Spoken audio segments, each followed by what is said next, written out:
This podcast of the Equine Forum is brought to you by the University of Louisville Equine Industry Program at the College of Business. It all begins in 15 seconds right after this word from our podcast sponsor. The University of Louisville Equine Industry Program at the College of Business is now offering a graduate certificate, which can be completed in 15 or 30 weeks and be done as a standalone or used as 20% of your MBA. Classes at both the undergraduate and graduate level are forming now.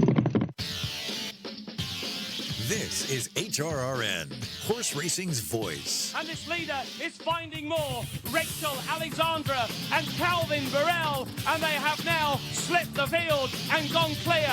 And it is Rachel Alexandra. How impressive! Rachel Alexandra wins, and it's a second golden rod for winning jockey Calvin Burrell. Homeward bound, and California Chrome in full flight for the wire. The filly Lexi Lou's run a brave one, but just look at California Chrome.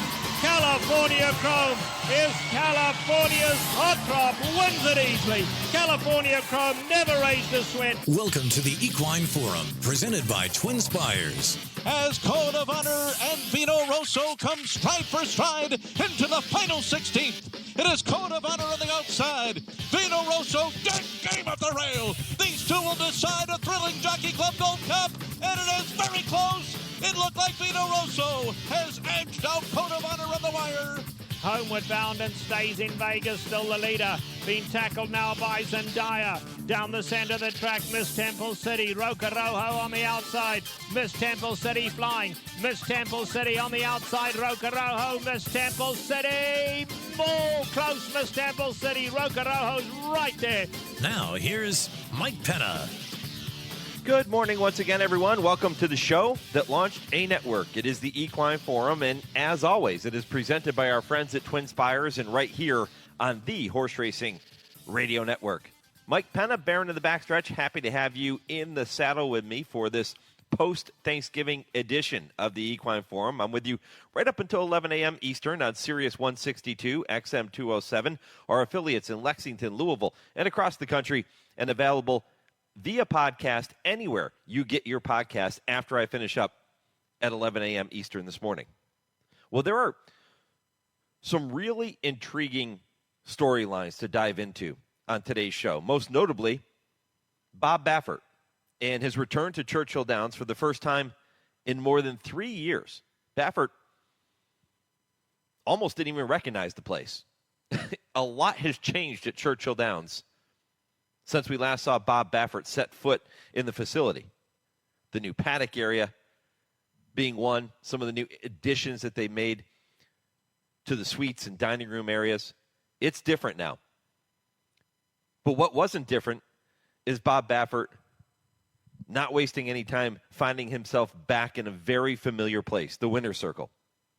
And that happened after his pricey 2-year-old Barnes, a first-time starter, got up in the final strides. And Baffert used the word glorious when describing his first day back at Churchill.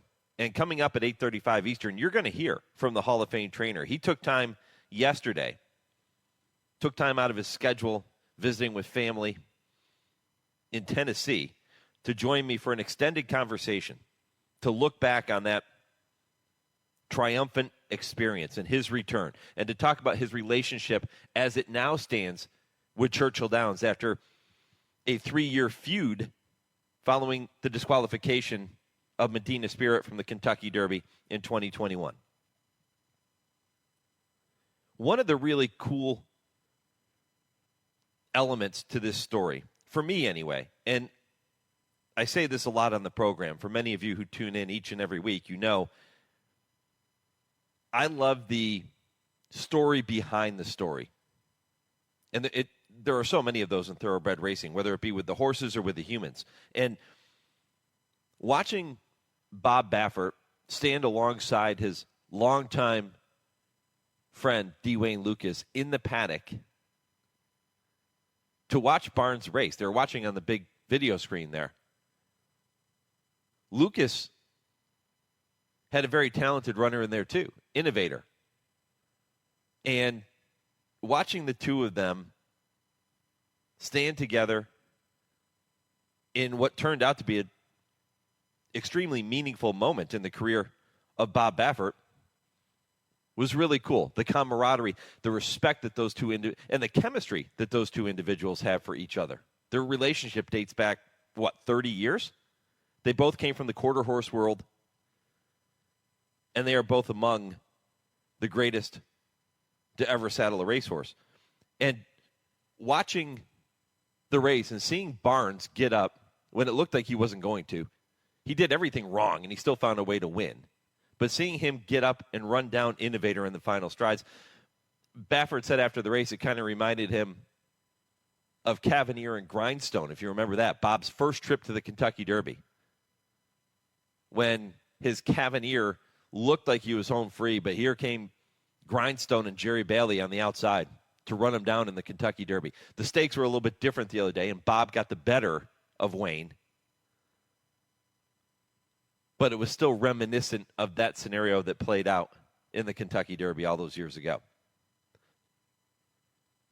I'm going to ask Bob all about his return, what the reception was like, what it was like for him emotionally coming back to a racetrack where he hadn't been allowed back to, and where does he go from here?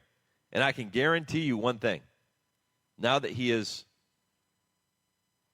that all of this is behind him, it's water under the bridge, he's going to have the first Saturday in May highlighted on his calendar. And I know you can say every trainer does. I get it. Every jockey does. I get it. I have a feeling that this one's going to mean more for Bob Baffert as we get closer to the first Saturday in May 2025. But you'll hear from him coming up later in this hour, 8:35 Eastern. Don't miss that conversation. You won't want to miss trainer Brad Cox either. He's going to be with me later in the show, 9 o'clock Eastern. He prepares to saddle heavily favored and undefeated Good Cheer in today's Grade 3 Golden Run. And as I was thinking about the way the schedule laid out here on the program today, if you recall, when Medina Spirit was disqualified, it was Brad Cox who got his first Kentucky Derby with Mandaloon being put up. So now the two are joining me back-to-back segments here. So that's going to be kind of cool too. But Good Cheer has won the first 3 starts of her career by a combined 30 lengths. Nobody has been in the same zip code as Good Cheer so far. And keep in mind, too, that Brad Cox also trains the likely 2-year-old filly champion Immersive, winner of the Breeders' Cup Juvenile Fillies. And when Dale and Tim join me in the final segment here today, 10:30 Eastern, when Dale Romans and Tim Wilkin are with me, I'm going to ask them, if you're looking ahead to the Kentucky Oaks, which of those 2 highly talented 2-year-old fillies would you rather have right now? Is it Good Cheer, who has just been brilliant, but hasn't faced quite the competition that Immersive has faced? Or do you like Immersive? Are you saying, hey, she's faced the best of the best so far. She's passed every test, and she's done it impressively. Hasn't just beaten those horses, but she has done it impressively. So which one would you rather have? I think that's a very interesting question. I'm not sure that the answer is as cut and dry as you might think. You're also going to hear from trainer Paulo Lobo. And Paulo, a native of Brazil, spent some time with me, a full hour actually, on Trainer Talk presented by Fasig-Tipton. You can check out the podcast of that on our podcast page. And by the way, for those of you who have reached out, and there have been many of you, our website still experiencing a few technical difficulties. It is not available for you right now at horseracingradio.net. We hope to have it back up very, very soon. We are working on that. But in the meantime, you don't have to miss any of our shows. Every single podcast of every show is available for you on our podcast page. You can go to HRRN.podbean, PODBEAN.com. HRRN.podbean.com. And you can listen to all of our shows there. And I know so many of you, I've sent the link to you when you've reached out via email or social media. We appreciate that. And we appreciate your patience there, too. This will be rectified very, very soon. But you can listen to that hour-long conversation with Paulo Lobo, and he's going to try to take down Good Cheer and everyone else with long shot Sturgeon Moon. Sturgeon Moon is obviously talented, but she's not in the same league as Good Cheer, at least not yet. Maybe today she finds herself in that same conversation. But Paulo Lobo, to me, again, the story behind the story, what he has gone through in his career is quite remarkable. And on Trainer Talk, I use the word perseverance. Like the ultimate example of perseverance. That's what Paulo Lobo is to me, because he had it rolling early in his career. Keep in mind, he won the 2002 running of the Kentucky Oaks with Farda Amiga. That was when he first started training here in the States. And he really gets it rolling. And then he hits a stretch in 2010 where things go south. And all of a sudden, he's not winning any races. And things aren't going well for him, for his team. So what does he do? He says, okay, I'm going to go back to Brazil. He got an offer to go back to Brazil and train in his homeland. He stays there until 2014 when he returns to the U.S. He was never fully happy there. He wanted to be back in America. He wanted to be back training here. So he does it. But it wasn't like he came back and all of a sudden started saddling 80 winners a year. 2014, it was 2. 2015, it was 2. 2016, he saddled 5 winners, and then 4, and then 4. And in 2019, things started to turn, but it was 2020 when his career started to go to new heights. And now, over the past several years, I believe over the past 4 years, Paulo is averaging 50 wins a season. And he's competing in graded stakes races consistently now. He's back on playing at that level where he's always wanted to be. And he could have given up many, many times. But he didn't, and he's rewarded for that persistence and that perseverance.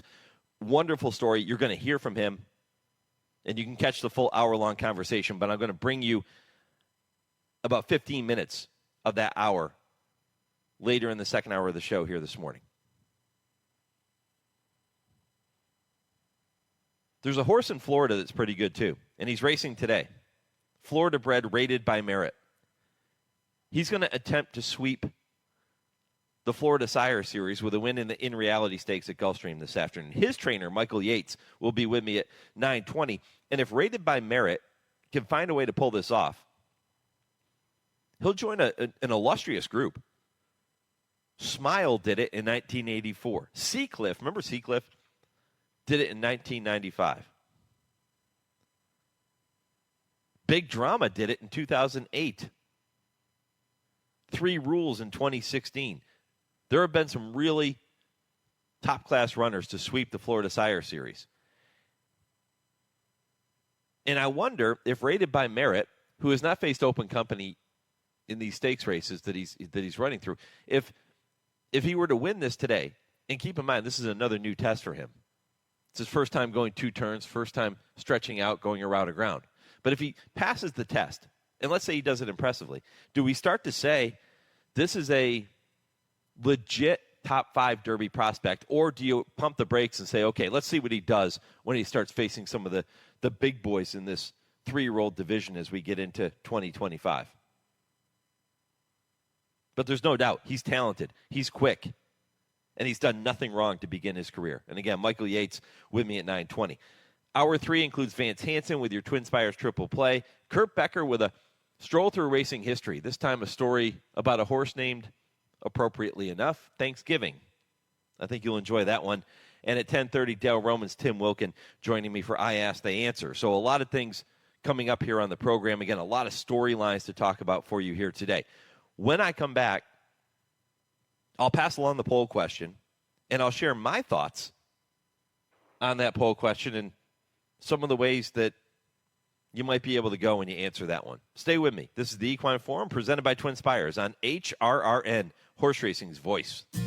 Race the TwinSpires, where you can unlock a $25 risk-free bet. Just use the code HRRN25 when you sign up. And if your first bet doesn't win, TwinSpires will refund your account up to $25. Wagering on the app is fast with free past performances, insider picks, and power plays every day you wager. TwinSpires. Download the app today to earn your $25 risk-free bet. Void where prohibited. For terms and conditions, visit TwinSpires.com. Must be 18 or older, 21 and older where applicable. For help with a gambling problem, call 1-800-GAMBLER. The 26-day fall meet at Churchill Downs is off and running with live racing Wednesday through Sunday now until December 1st. With 16 stakes on tap worth $5 million in purses, including the Grade 2 $600,000 Clark Stakes on November 29th. The road to the Kentucky Derby will continue at Churchill Downs on November 30th with the Grade 2 Kentucky Jockey Club on the Stars of Tomorrow program featuring all 2-year-old races. With purses powered by the Kentucky Thoroughbred Development Fund, you will not want to miss the fall meet at Churchill Downs. Tickets for the fall meet are on sale at churchilldowns.com. They're off in the Kentucky Derby. His sire is one of the most exciting young stallions in the world. His dam has become one of the most important broodmares in the industry. And on the first Saturday in May, his genetic brilliance shined brightest on racing's biggest stage. They come into the final 16, and it is going to be Mage to win the Kentucky Derby. Mage, standing at Airdrie Stud. Think about it.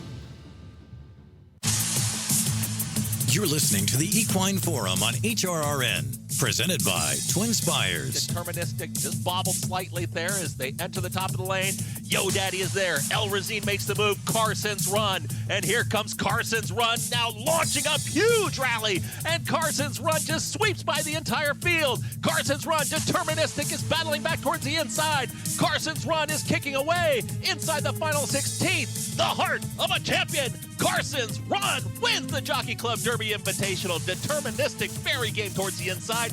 Then came El Razine and Dashman in 2 minutes 14.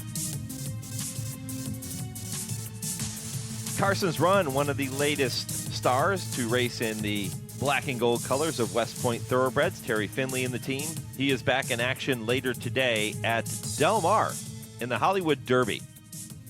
Really fun race. 3-year-olds on the turf. Carson's Run, a big win there in the Grade 3 Jockey Club Derby Invitational at Belmont back on October 5th. Belmont at Aqueduct. Christophe Clement is the trainer of Carson's Run. Dylan Davis has the assignment. What a year for Dylan Davis. Congratulations to him and all the success he is having. Christophe also having a big year. But Carson's Run, 3-1 on the morning line today in that race. And if you're wondering, post time for the Grade 1 Hollywood Derby is 7:27 Eastern, so 4:27 locally at Del Mar on the West Coast.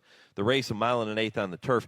And the reason I wanted to include that race call coming out of the commercial break there is because when you look at the recent history of the Hollywood Derby, horses coming from the East Coast and shipping into California have done extremely well. Last year it was Chad Brown in Program Trading getting the victory. The year before that, Graham Motion with Speaking Scout. Chad Brown again in 2020. Chad Brown again with Raging Bull in 2018. Tony Dutrow with Motown in 2017, and Chad Brown with Annals of Time in 2016. Do you get the sense that the competition is going to be glad that Chad Brown doesn't have a horse in there this year? They should be. Chad Brown tied with Charlie Whittingham, both with 4 wins, but Chad not going to have a chance this year to add to that total in the Hollywood Derby. But Christophe has a good one there in Carson's Run. Again, that should be one of the highlights of your afternoon, looking ahead to Del Mar, I guess early evening if you're on the East Coast. Promised you a poll question. I didn't get to it in the first segment of the show. And since we're talking about the Kentucky Jockey Club Stakes at Churchill today, and I will do that later in the program, I thought it would be fun to ask you which 2-year-old is the strongest Kentucky Derby prospect right now. And I'm going to give you 3 choices. That's it. If you had to choose between Barnes, who just broke his maiden, after doing everything wrong, found a way to get up and break his maiden in Bob Baffert's return to Churchill. Barnes, Jonathan's Way, who is going to be maybe the favorite or among the favorites, certainly, in today's Kentucky Jockey Club, looking to make amends for his 7th place effort in the Breeders' Cup Juvenile. Or Rated by Merit. Just told you about him in the first segment of the show, but if you're just tuning in this morning, Rated by Merit, talented Florida-bred runner, undefeated, trained by Michael Yates. He's going to go later today and try to sweep the Florida Sire Series in the In-Reality Stakes. So which 2-year-old is the strongest Kentucky Derby prospect right now among those 3? Is it Barnes? Is it Jonathan's Way? Or is it Rated by Merit? I think you could make a case for any of those 3, but I also think you can poke holes in all of those 3, as you probably can in several 2-year-olds at this point in the season.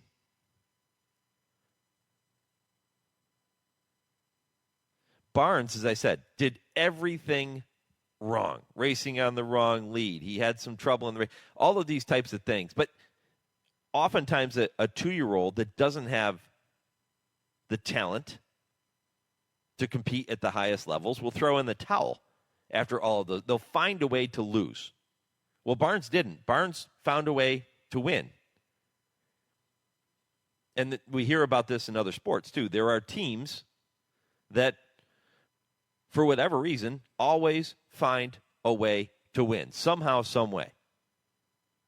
And if you don't like that team, you probably say, well, they keep getting lucky. The Kansas City Chiefs this year. They keep finding a way to put another notch in the win column. But it's not pretty. But there are certain teams that just know how to win. There are certain horses, the best horses, find a way to win. Personal Ensign was not supposed to win the Breeders' Cup Distaff at Churchill Downs. Just wasn't.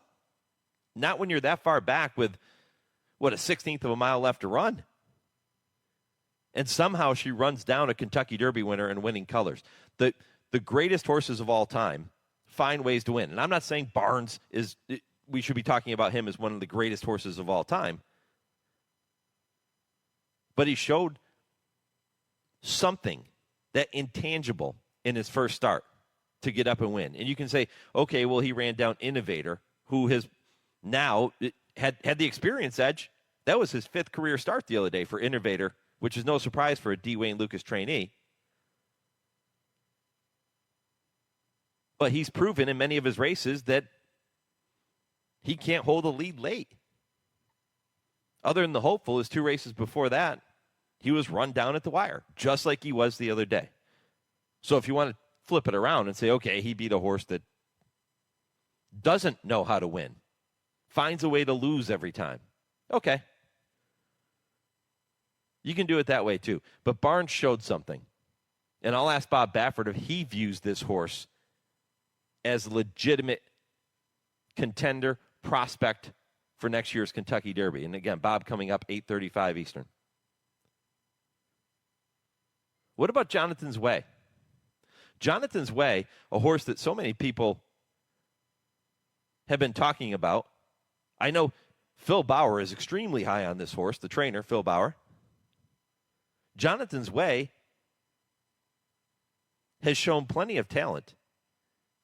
He gets off to a horrific start. Now, he's only started 3 times. Gets off to a horrific beginning in his debut at Saratoga on August 17th. Overcomes that. Again, that intangible that good horses possess. He showed that he has that within him by overcoming the bad start, opening up, winning by 4 1/4 lengths in his debut. Comes back in the Grade 3 Iroquois, shows a whole different dimension. Now he doesn't have to overcome trouble. He goes to the front and is able to open up and win by almost 3 lengths. Ships out to California for the Breeders' Cup Juvenile. Ends up 7th of 10.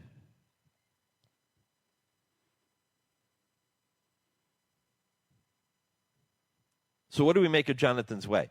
And does a win today in the Kentucky Jockey Club Stakes vault him into a category with East Avenue, with Chancer McPatrick, with the horses that are now getting money in the Kentucky Derby future pool that we still view as major players on the first Saturday in May. Does an impressive win today vault him into that discussion and that conversation? Probably. And listen, it is so early right now. We're sitting here November 30th, right? There's a lot of things to be determined and to be decided as we move down the road to the Kentucky Derby. But I think that one's interesting. And then Rated by Merit, told you about him. Talented, Florida-bred. He has to prove he can do this against stiffer competition. But today, if he passes his next test, yeah, he's legit. So which one would you rather have right now? Barnes, Jonathan's Way, Rated by Merit. Who is the strongest Kentucky Derby prospect right now? You can go to @HRRN on our X/Twitter page. You can go to Horse Racing Radio Network on Facebook. And if you don't do social media, you can still cast your vote by emailing the show, mike@horseracingradio.net, and I'll pass those results along as we move throughout the program. All right, well, I promised you Bob Baffert. He took time yesterday to visit with me. You're going to hear from him coming up next, right after your Legends of the Turf and this short commercial break. This is the story of one of the once living legends of the American turf who, unhappily to relate, outlived his legendary status into an ever-lengthening twilight of economic hardship and poor health, and who, at the age of 69 in a Jacksonville, Oregon nursing home, met the Grim Reaper after a prolonged illness on August 16, 1968. For many years, he had been a hanger-on at New York racetracks, waiting for that one more chance which never came, and dreaming of the glory of the 1920s when he was, quite literally, the toast of Broadway. In that golden age of sport, he was to thoroughbred racing what Babe Ruth was to baseball, Bobby Jones to golf, Bill Tilden to tennis, Red Grange to football, Jack Dempsey to boxing, and Johnny Weissmuller to swimming. Each was the symbol and the very epitome of their particular sport, their names household words. He first saw the light of day, did our man of the day, so to speak, in Groton, South Dakota in November 13, 1898, of Norwegian ancestry, and he grew up on a ranch in American Falls, Idaho, where he took to riding horses as naturally as the proverbial duck takes to water. He rode his first official race on January 25, 1918, and won, the first of 968 wins in over 3,600 mounts, who earned nearly $3 million, an enormous amount in that day and age. His lifetime winning percentage was 26%, remarkable. In 1919, his contract was purchased by Commander J.K.L. Ross, for whose Canadian-based stable he rode such stars as Milkmaid, Billy Kelly, and Sir Barton. He later rode for Harry Sinclair's Rancocas stable, and it was in the silks of this stable that his stars shot across the heavens of thoroughbred racing with meteoric rapidity. He led the jockey list with money won in 1921, the year he won the Belmont aboard Grey Lag. And in 1923, the year he won the Derby and Belmont with a leg up on John E. Madden's Zev. His 1,923 records of 39 stakes wins and nearly $570,000 in purses were to stand as riding records for more than 20 years. He had a nasty spill at Saratoga in 1924 and a gallstone operation as well, sidelining him for some 8 months. He had trouble getting mounts on his return to the saddle, but to get the mount on Flying Ebony in the Derby, he did, and he won in the slop on that one at Churchill. That same year, he won the Belmont while aboard Mad Play. In 1927, he won the Belmont on chance shot for owner Joseph Widener, president of Belmont Park. It was largely under Widener's aegis that he was restored to good standing in March of 1928 after he had been suspended and banned from all tracks in the fall of 1927 for his ride on Bateau in the Pimlico Futurity. In spite of that suspension, he was a leading money-winning rider of 1927. After reinstatement, he had the stomach and weight problems, and he subsequently hung up his tack, as it were, to race and train horses. He encountered financial difficulty in that venture and ultimately bowed to creditors by dispersing his stable in 1929. He came out of retirement to ride for William Woodward Sr. in 1930. That year, he was aboard Gallant Fox, who chalked up a Triple Crown. That year's win in the Belmont was his fifth in that event, while the rider and horse retired in 1931. Our man came out of retirement for a second time to ride in 1932, chalking up 13 wins. And then final retirement and the beginning of a long road to abject obscurity. He refused all offers to ride in Europe and had a brief fling as a chanteur at the Stork Club in New York, plus a stint in radio and as a movie producer, none of those with success. In 1938, when back in the game as a trainer, he saddled stagehand for wins in both the Santa Anita Derby and the Santa Anita Handicap. He was that season's leading money-winning trainer. In 1944, he turned to breeding, but that proved to be a disastrous venture. He once said, quote, "Money and me are incompatible." In 1953, at the age of 55, he got himself down to riding weight and had 10 mounts and won one of those. That victory, to phenomenal acclaim, I might add, was at the old Jamaica racetrack on Long Island, October 14, 1953. The effort to make weight had taken its toll, and from then on until he left New York for Oregon, he lived in a donated room over a Long Island restaurant, eating with friends who relived his past glories. The story of this paragon of saddle-smiths, replete with its ecstasies and agonies, its apogees and perigees, its zeniths and its nadirs of human accomplishment and endeavor, as though reaching out for that one final straw of recognition, is indeed a most sad commentary. It does not detract one single scintilla from the composite accomplishment of this man, accomplishments which stamped him indelibly in giant letters on the pages of racing lore. Our subject of this dissertation was immortalized through the pen of Damon Runyon in the 1920s. Runyon, often watching him ride, penned an ode in testimony to this man titled, "A Guy Named Sandy." He was Earl Sandy. This is HRRN, horse racing's voice. Race the TwinSpires, where you can unlock a $25 risk-free bet. Just use the code HRRN25 when you sign up. And if your first bet doesn't win, TwinSpires will refund your account up to $25. Wagering on the app is fast with free past performances, insider picks, and power plays every day you wager. TwinSpires. Download the app today to earn your $25 risk-free bet. Void where prohibited. For terms and conditions, visit TwinSpires.com. Must be 18 or older, 21 and older where applicable. For help with a gambling problem, call 1-800-GAMBLER.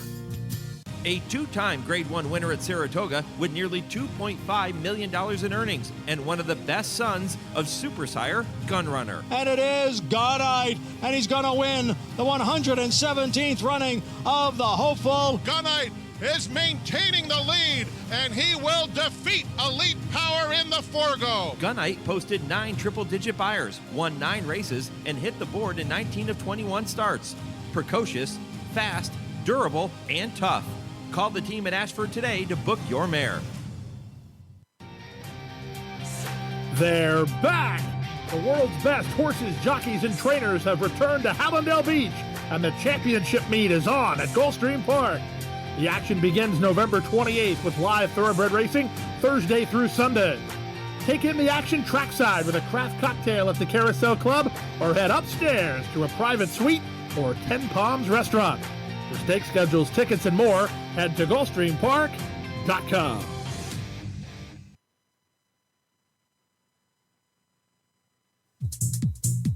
You're listening to the Equine Forum on HRRN, presented by TwinSpires.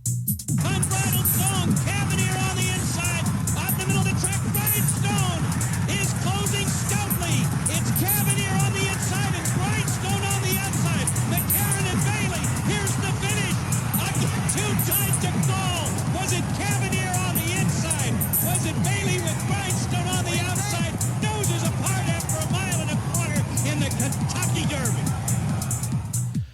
Well, he might hate me for playing that call, but that's the way it sounded 28 years ago at Churchill Downs. Dave Johnson with a call of Grindstone, trained by D. Wayne Lucas, running down the Bob Baffert trained Cavalier in the shadow of the wire.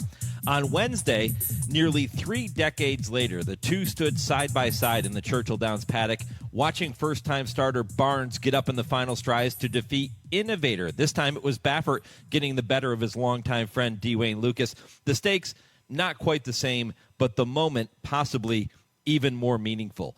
Bob joined me for a few minutes yesterday to look back on his triumphant return And, Bob, let me tell you, man, it has been a long road getting to this point. I know you realize that more than anybody. But, Barnes, your first starter at Churchill since your suspension following Medina Spirit's highly publicized disqualification from the 2021 Kentucky Derby. You use words like glorious to describe your experience of returning to Churchill Downs. I want to start with that moment of you and Wayne watching the race together in the paddock. To me, that's the moment I'm going to remember. Tell me about that part of the day. Well, we're in the paddock, and, I've been there. When I got there, I think we got there about an hour and a half before the race because I drove down. I'm in Tennessee, so I drove 3.5 hours to get there. And it all started out with I met Mike Ziegler there, who I've known forever, and he's the president and runs runs the show, and there, and he actually set us up in at a table. I told him there's like 10 of us, and so and right before the race, they gave us a tour of all the new stuff, and we went down below the new fancy. Unbelievable what they've done underneath there. And all of a sudden, when we came out of the paddock, you just come straight up. I didn't know where I was going, and there was everybody. We had Bill Carstangian, Bill Mudd, all this cameras and media. So it was really cool. It was really a warm welcoming, and it was nice to be there. And then to see Wayne, and I knew that, Wayne's horse was going to be the horse to beat. And so I just, watching the race there with Wayne, I was worried about the 3-hole, and, I didn't want to be shut off because this horse has never been behind horses. And so it was one of those things where, when he broke, he was holding his spot there. I could tell Wayne's horse was coming over really fast, and there was a time there where Martine, he could have easily have just taken out of there, and he hung in tight. He stayed in there, bounced off the rail a little bit, but kept his horse going. And when they turned for home, he found a little gap there to go through, and but really about the 16th pole, I didn't think he was going to catch Wayne's horse, and I told Wayne, "Oh man, Wayne, you're going to get me there." But I didn't, if I run sack, I didn't have a problem with it. I just wanted to get a race into my horse and to be there. And so right at the end, he was switching leads, he was green, and he was coming. And when he hit the wire, I just, I couldn't tell. Thought maybe it was going to be close, and Wayne says, "You got it." I said, "I don't know, Wayne. I don't know." And so, I would have split it with him. I was willing to split it with him. It would have been a great dead heat story, And so, but it's funny. And I told him, I said, "Man, this reminds me of Grindstone and Cavalier. Remember, you came way on the outside. I couldn't tell. I thought I'd won that race, And so, but. I think Wayne is, to me, he's always been the bar, since I was back training quarter horses, and what he did with the quarter horse business and the thoroughbred business. It's just, people don't talk about it enough. He just revolutionized both sports, made it better. He classed it up, and so, and he's still at it. It's amazing. When he won the Preakness this year, it was just, what a feeling! I mean, what a great feeling for him to be able to pull that off. I don't know if you remember this, Bob, but years ago, one of the truly great things I've ever done in 20 plus years on radio was when you and I had the chance to sit down with Wayne for an interview together before a Preakness Stakes. We were at Pimlico, and I interviewed the both of you together, and the chemistry was so amazing because you are such close friends. And that's what came back to me as I was watching the two of you in the paddock together. And then as you shared some smiles after the race and you started to walk away from them, both of you were happy for each other. And I don't know, it was just so cool. To me, that's the moment of the day. Well, the thing about Wayne is, even though as old as he is, his mind is really sharp. He's got a sharp, sharp mind. And he remembers stuff, and he watches, and he looks, and he's in the paddock. He eyes the horses. I'll never forget. Every time I go into the Preakness, he'll be there. He'll get there like a day before or two before I do, and he will tell me oh, you don't have to worry about that horse or that horse. I've been watching these horses. You don't have to worry about that. You know what I mean? He's a great horseman. People think they don't know that about him. He knows horse flesh. He came in there and he was like a twister, and came in there and changed the whole sport. And he started winning right off the bat. But he did that in the quarter horse business, and he's just his work ethic is still, to this day, is just incredible. You know, he does not let up off the gas pedal. Yeah, no, he doesn't. And here you are, you win your first race back in 3 years, and you do it with a horse named Barnes, who is named after your longtime assistant, Jimmy Barnes. Another cool angle to this whole story. Yeah, you know, we're thinking of names, and we're always, you know, some of them don't work out. His friend, Armour, will name him after some horses, but he really wanted to name one after Jimmy. You know, he insisted, let's name one after Jimmy, because we always call him Barney. I said, well, Barney is available, but Barney is too. I said, sounds like a gelding, you know. But so Barnes, just name him Barnes. I said, I'm good. I'm good with it. That's great. And I didn't tell Jimmy, so I ordered a halter, and I told the tech guy from the tack shop, order me a halter for this horse.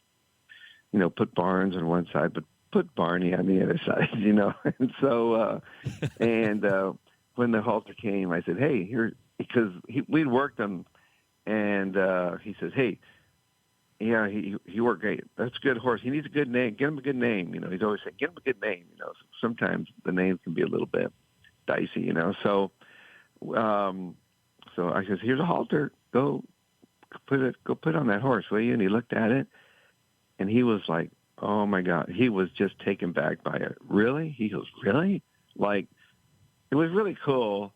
And Armour said, I want to know what he says. And I called Armour immediately. Oh my God, he loved it, you know. And and so now you know, as a kid, I think he went down there and started brushing on the horse or something, you know. But he's, you know, Jimmy's been with me since 1998. He's just, you know, everybody knows Jimmy, probably one of the most recognized assistants, one of the famous assistants in racing, because, you know, he's just like a brother to me. But I just love Jimmy. Works so hard, competitive, does a great job, and he just loves it, you know. And so it was neat, and there was a lot of pressure. There was a lot of pressure on that horse, you know, that day. Does Barnes strike you as a horse that has the look of a Kentucky Derby contender at this point? Oh, definitely. He was the way he's been working. He sort of has gears. He didn't. What happened, you know, drawing the inside post really wasn't. He had to ride him in a very aggressive manner, which he's never been ridden like that. If he would have drawn like the 7-8 out there, I wouldn't have. You know, I wouldn't have had. I was a little bit nervous, you know, because he could have broke, let him run, just sit there, come running. The horse has shown us he has gears. You know, he can just sit there, and then he's smart. You know, he can sit off, he can do whatever. But he had to really get him out of sync and keep up in there. So the horse outside of the 4, I think, was shying away from the Lucas horse when he came in, and he was running us into the rail. And I don't think the 4 jockey was just trying. It was just his horse. I've seen the replay. You know, I didn't know it happened at the time, but he shied away, and Martin kept him up there. If he would have taken him back, then he would have been 5-6 lengths back. I don't know if he would have been able to catch that horse or whatever, but that's a sign of a really good horse that he could handle. He was just chasing early, and then he still had something left at the end, and he sort of got lost out there. When he got after him left-handed, and he ducked out. He'd never been touched by the whip in his life, you know, and so he just, you know, he ducked out a little bit, and then he ducked in, he switched leads, he was green, but then it was just that long stretch. I mean, that stretch is so long. He'd never seen that. And here's a horse, ships in, you know, gallops 5 days there, runs, and does that against, and they went fast, 102 and 4. It's extremely quick, you know. Yeah. I mean, that's one thing about Kentucky right now. all the good horses are in Kentucky. When you have those pots like that, it's the money. It's crazy. It's crazy. All the good horses are there. Yeah, it's so good. You were asked, Bob, during the whole festivities of the day, you were asked by the media if you ever thought that you would be back there running another horse at Churchill Downs, and you said yes. I always believed that this would happen one day, but the past 3 years have been very trying on you. So to finally get back there and do it, man, it almost has to be a monkey off your back, doesn't it? No, what it is, it's just, you get tired of the same old story, just whatever. It was the main story, whatever, the narrative, it just, and so it ended, and everything worked out, and I knew I'd be back, and I was actually in Louisville about right before the Breeders' Cup. My son got married to a very nice girl in Louisville, and we had a big party there, and I remember landing in Louisville. I came in there at night. I got in there about 8 o'clock at night, and it was sort of like weird. I hadn't been back there in 3 years. I got there, and it was weird, and there was nobody to pick me up because there was a party, and I got an Uber, and I'm trying to work the Uber. I didn't know where the Uber station was, and I got the car, and this guy picks me up, and he says, tell him take me to the hotel, and he goes, "You look familiar." I said, "No, I'm just here to go to a wedding." I said, No. I know you're familiar all the way down there. He finally told me, "You, Kentucky Derby, I know you." I go, "Yeah, I've been there. It's been a while, but it's so funny." And then so I love, I've always loved Louisville. I love the people in Louisville. I love Churchill Downs. It's such an iconic racetrack. And so I'd already gotten my feel, but when I showed up the other day, it was really cool because all the people that worked at the older, that worked there, they saw me and they all came up to me and, "Hey, glad to have you back, Bob." And they're just really nice people that really work there, And so that was pretty cool. So it was it was a warm welcoming, and it was really nice. Regardless of all of the legal battles that went on over the 3 years, all of that kind of stuff, how much did you really miss being around the Kentucky Derby each year? Well, I've always the Kentucky Derby is fun if you have a really good horse. Okay, If you don't have a good horse, it is not fun. And and so it's one of those things where I just didn't, I didn't want to be the topic of the conversation. The Derby is a very important race for the industry, and I didn't want my name, I didn't want them talking about me. I just wanted to watch it, and actually watching the 150th Kentucky Derby was pretty cool. They had this new paddock. I saw it on television. I go, "Wow, man, this is really unbelievable." And it really hit. It's just so important, and it doesn't need any outside negative noise. And it's, so I didn't like being that. I didn't like being the outside noise, and so I didn't like talking about it.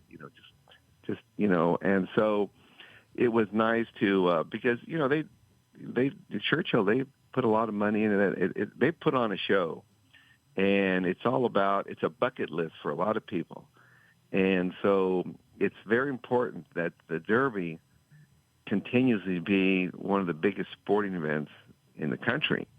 That when you see 150,000 people, that's a good sign. You want that. The day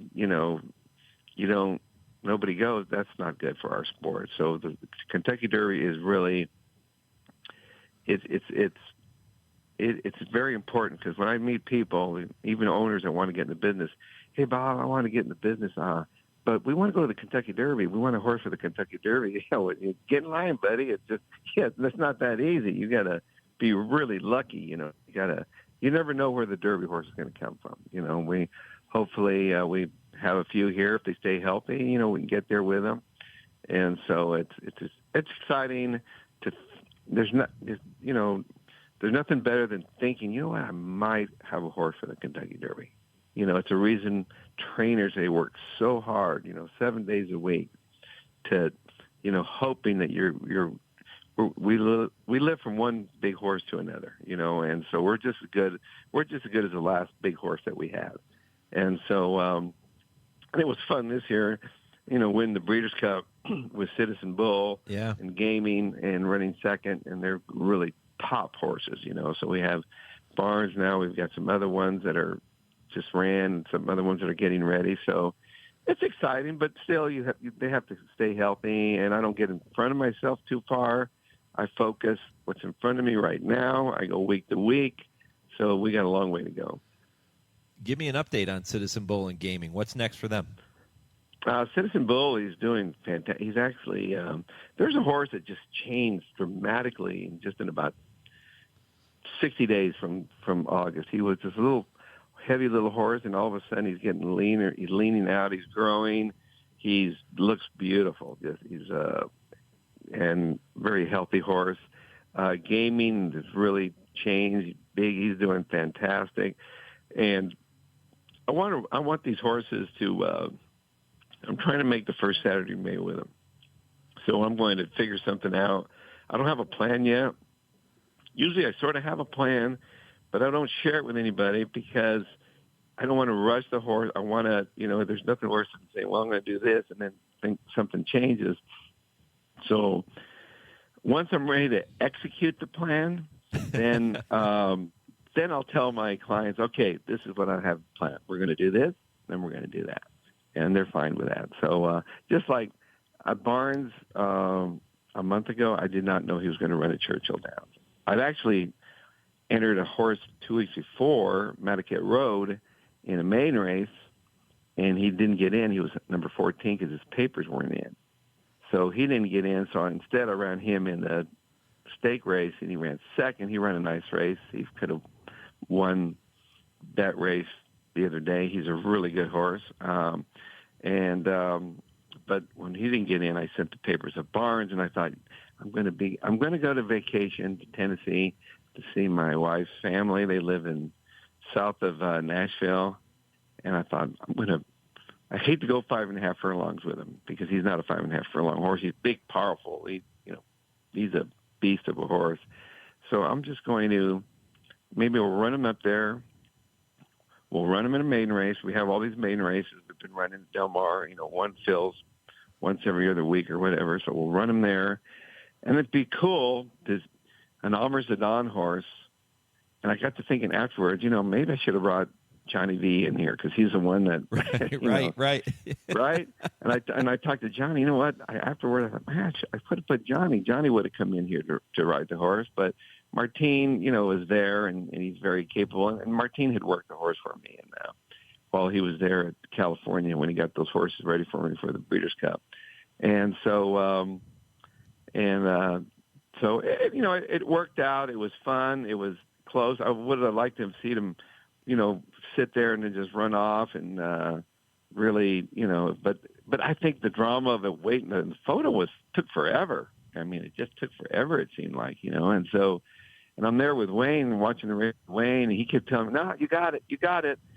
And I'm not sure, but he was convinced, but, it was, that he would have been, I would, like I said, I told him I'd split it with him, but he says, nah, you got it. He said, but, those are two really nice horses, and so I was happy with it, and it was, it was nice to come in there and win the first out, and it just, I think, settled the noise a little bit, like everybody, hey, I have a good relationship with Churchill Downs now. Everything is good, back to normal. Everything's good. Might even be better, and so I feel good about it. So everything's behind me, that's just the way it is. It's just, you just got to forget about it. It was, it was a chapter in my life, and we just move forward.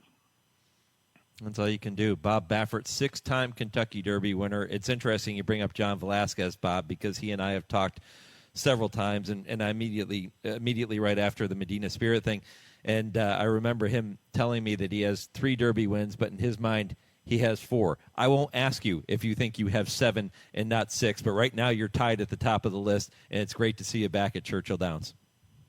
Well, it's great. It was great to be there, and I love the welcoming, and we were able to joke about everything. It was just it was nice to be there and see a lot of old friends there that I've seen there that have worked there, and so, and it's fun. I just hope I can go back there with some, my horses are move forward, and I hope I'm there with something that, has a chance to win.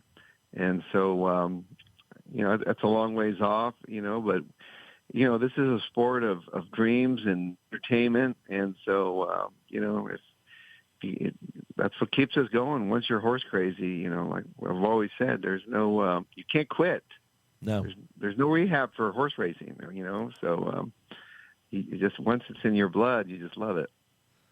Well, all the best going forward, Bob. Go enjoy your time with the family in Tennessee. I know you've got to get to some of those Black Friday specials over at Walmart, so I'll let you go. Thank you very much. Thanks for having me on. And all right, my man. You got it. We'll talk to you soon. Bob Baffert, the Hall of Famer here on HRRN. And, yeah, I mean, like him, don't like him, like the decision by Churchill, don't like the decision by Churchill.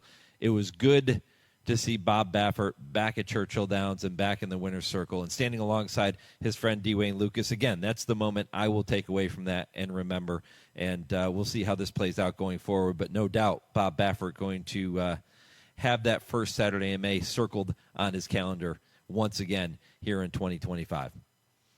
All right, coming up next, I will bring you your Kentucky-bred update and get you set for hour number 2, which is loaded with more special guests. This is the Equine Forum on the Horse Racing Radio Network.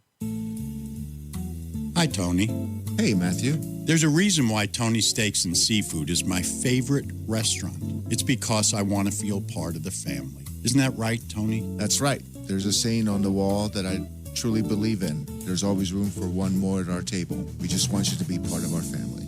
And believe me, you will be. It's Tony's Steaks and Seafood right across from Triangle Park. Visit them at TonySteaksandSeafood.com. Did you receive a call or message that mentioned Social Security and demanded immediate action? Did the caller know your Social Security number or other personal information and tell you that your Social Security number had been used in connection with the crime? Did you feel worried that your Social Security number might be suspended, your bank account might be frozen or seized, or you could be arrested? That is not the Social Security Administration. Social Security will not threaten you, demand your personal information, or instant payment, email or text you pictures or documents, or use a real government official's name to gain your trust. Social Security does not accept payments by gift card, prepaid debit card, internet currency, or by mailing cash. Criminals use these forms of payment because they are hard to trace. Do not be fooled. Hang up. Ignore them. Report this criminal activity to the Social Security Administration Office of the Inspector General at oig.ssa.gov. Produced at U.S. taxpayer expense. I'm 54, so basically, it's too late to start saving for retirement, right? Not right. Starting to save, even in your 50s, can really make a difference. Well, right now, saving seems hard to wrap my head around. Plus, with the way this year's been going... Hey, listen, it's okay. You still got this. Just go to aceyourretirement.org. It's an online tool from AARP that can help you get your retirement savings on track no matter your age. It's free and only takes about 3 minutes. I like 3 minutes. Yeah, at aceyourretirement.org, you'll chat with Avo, the friendly digital retirement coach. Just answer a few questions and you'll get a personalized plan and tips to help boost your retirement savings. Tips that are easy to understand and tailored to your lifestyle. I like that too. Plus, it's sponsored by AARP, so you know they got your back. Just head to aceyourretirement.org and make your plan to start saving for retirement. Thanks. That's aceyourretirement.org. A message from AARP and the Ad Council. Thursday evenings, 6 to 7 p.m. Eastern, is the Brisnet.com call-in show. It's your chance to call in and let the Horse Racing Radio Nation know what's on your mind. Call us at 888-966-HRRN. That's 888-966-4776. And discuss the topics you choose in the world of thoroughbred racing. The Brisnet.com call-in show. Sirius 162, XM 207, and streaming live at horseracingradio.net. You're listening to the Equine Forum on HRRN, Presented by TwinSpires. In the meantime, Good Cheer has made progress indeed. Here she comes, 3 wide, rolling up far outside. And Adira's following her. Machia's back to last. They come to the top of the stretch. Claire's Charm's in deep water. Here's Good Cheer. Good Cheer with a blitz on the far turn has taken charge the top of the stretch, and she kicks on to lead by 2. Claire's Charm fights on from second, farther back, Sherbini and Adira. Down to the final 16th, and Good Cheer finishing full of run, and slow start didn't matter. Wins by 4. Yeah, Good Cheer. She's pretty darn good. You're going to see her this afternoon for trainer Brad Cox, one of a couple of fillies he has going in the Goldenrod Stakes at Churchill Downs. Good Cheer, undefeated, and Kentucky bred. And Kentucky breds, they win the world over with 7 wins at this year's Breeders' Cup World Championships, including a win by Sierra Leone in the $7 million Breeders' Cup Classic. Kentucky breds boast 256 Breeders' Cup victories, more than any other state or country, including 29 wins in the Breeders' Cup Classic. Kentucky breds swept this year's Classic races as well, with Mystic Dan winning the Kentucky Derby, Seize the Gray taking the Preakness, and Dornoch, remember him, capturing the Belmont Stakes. Kentucky breds have also shined in Europe in 2024 with the likes of Group 1 winners City of Troy, Ramatue, and Opera Singer winning important races, as well as Group 2 winning 2-year-old Shareholder and Black Forza. Grade 1 winners the world over also include Laurel River, winner of the Dubai World Cup and the #1 horse on the Longines World's Best Racehorse Rankings. And multiple Grade 1 winner City of Troy, last year's European champion 2-year-old, is the top-ranked 3-year-old in the world this year on the Longines World's Best Racehorse Rankings and was recently named the Cartier Horse of the Year. Lucrative opportunities are available in the Bluegrass, with purse money in Kentucky hitting an all-time high with more than $197 million paid out to horsemen in 2023, including $48 million from the Kentucky Thoroughbred Development Fund, $104,700. That's Kentucky's average purse per race. That's huge. It outpaces all other leading racing jurisdictions, including Arkansas, New York, California, and Florida, and over $200 million has been distributed to Kentucky breeders since 2006. And with KBIF contributing $16.2 million to eligible breeders, the fullest fields in the country, and quality racing year-round at Kentucky's 5 racetracks, there is no better time to breed and race in the Bluegrass. Kentucky breds, breed them, raise them, race them. We all win. For more information on racing and breeding in Kentucky, visit KentuckyBreds.com. All right, coming up next, you're going to hear from trainer Brad Cox as he gets set to saddle Good Cheer. I'll talk to him about his win in the Fall Highway yesterday as well with Giant Mischief. That's next, right after this 10-second pause for station identification. This is the Horse Racing Radio Network, where racing comes to talk.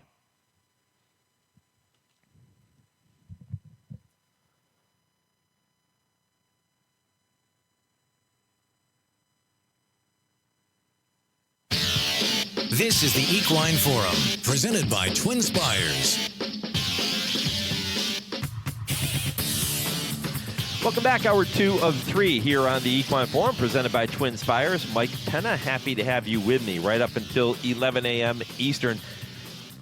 Don't forget, many of you emailing the program, hitting us up on social media. We are working through some issues on our HRRN website, but that doesn't mean you have to miss any of our programming. Right now, we are streaming the Equine Forum for you on our Podbean page, and it's also available, by the way, on SiriusXM app channel 999. So no reason to miss any of the shows, and you can listen to podcasts of all of our programs on our website, on our Podbean website, podbean.com. You can go there, search HRRN, so much easier than trying to scour the internet to try to find the podcast. Just go there, podbean.com, and you can listen to all the podcasts, including this show, after I finish up at 11 a.m. Eastern. And that podcast includes my conversation you just heard with Hall of Fame trainer Bob Baffert, returning to Churchill Downs victoriously and doing that for the first time in 3 years. Brad Cox knows a thing or two about winning big races at Churchill, and he's going to try and add to that resume later this afternoon, and he is with us now here on the Horse Racing Radio Network. Brad, good morning. Good morning, Mike. Thanks for having me on. Let me start by saying congratulations on the win in the Fall Highway yesterday at Aqueduct. Well done. Yeah, thank you. It was a big performance from that horse, and we really liked him. He's been good to us as a 2, 3, and now as a 4-year-old. And I was glad he was able to win a stake. I felt like he deserved when he run some big races, and it was a big effort. You and I talk about this quite often, Brad, but I don't know how you do it. I mean, you have horses running all over the country, and it must be good assistance, good help. How do you do it? How do you keep track of everything? Yeah, that's it. I mean, you got to have great help, and just try to keep it as organized as you can and stay on top of it. And great clients and great horses, bottom line. And just try to put the horses in the right spots. And we do ship around a lot, but we only ship when we feel like they're doing well and on top. Coming into the race, in good form, off good works, and they normally show up and run when everything's going right for them, and they handle the ships and everything well. You didn't get the victory in the Clark yesterday, but you had 2 horses run pretty well. I know Hit Show was disqualified down to 5th, but Most Wanted ends up 2nd in there. Your take on what you saw from those 2 horses? I thought Most Wanted run very well. Anytime you're a 3-year-old facing older horses at a graded stake level for the first time, I always think it's a big challenge. I think he definitely showed that he's that type of horse. I think we were defeated by the only Grade 1 winner previous Grade 1 winner in the race, and that horse obviously has a lot of class and experience and seasoning on our horse, and I think we're a better horse for it. He had 2 months, right at 2 months between races, and that was by design. But I think once again he's going to be a better horse out of this race. He looked great this morning here at the barn, and I think he's a colt with a big future next year. He's got a big pedigree, and hopefully he's got a Grade 1 in his future. One of my favorite fillies in training is Tarifa, and she ends up 2nd the other day in the Falls City. What did you make of that performance? I thought she got a good trip. I do know that the filly that won the race, they thought a lot of her for a long time. I thought it was a breakthrough performance for her, just watching it. But, once again, it goes back to the same thing with the 3-year-old facing olders at first time doing it as a 3-year-old. It's very challenging.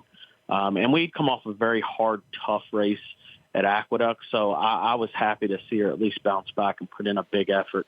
But I do think she's one that, now hopefully can take a step forward at the age of 4. Not sure where we'll go with her next race, but she's a good filly, and she, I think she's a 3-time grade 2 winner.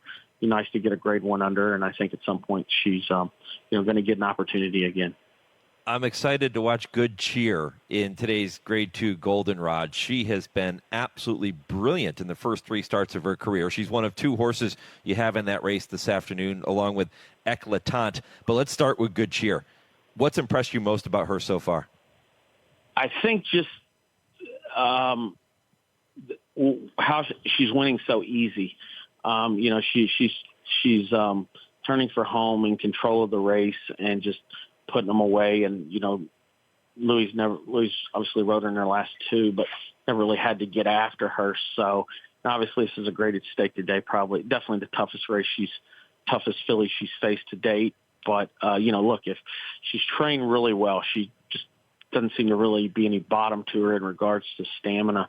She keeps going. So I'm hopeful she can step up to this graded stake level today. She's a good filly, and I think that's probably the biggest takeaway from her races so far is how easy she's won them.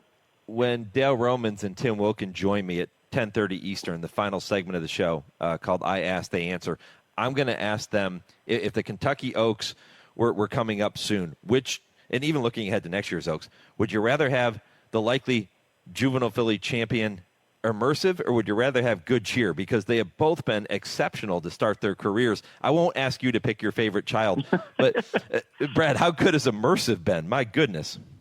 Yeah, she's excellent. And another one that doesn't really seem like, the further the better. She's obviously handled a mile and a 16 twice now, and I think moving forward, she's got to keep her happy, healthy, and in good form, and hopefully she can make a big run at the Kentucky Oaks with the distance of a mile and 1/8.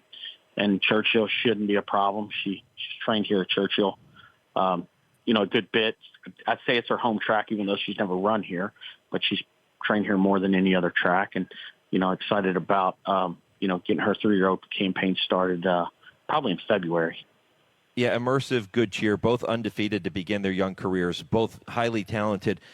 They have that in common. What's the biggest difference between these two fillies? I would say probably their physicals. Good cheers, a leaner, leggier filly. Looks like a filly that would, definitely go long. I think that's one reason why we started her at the mile distance to begin her career.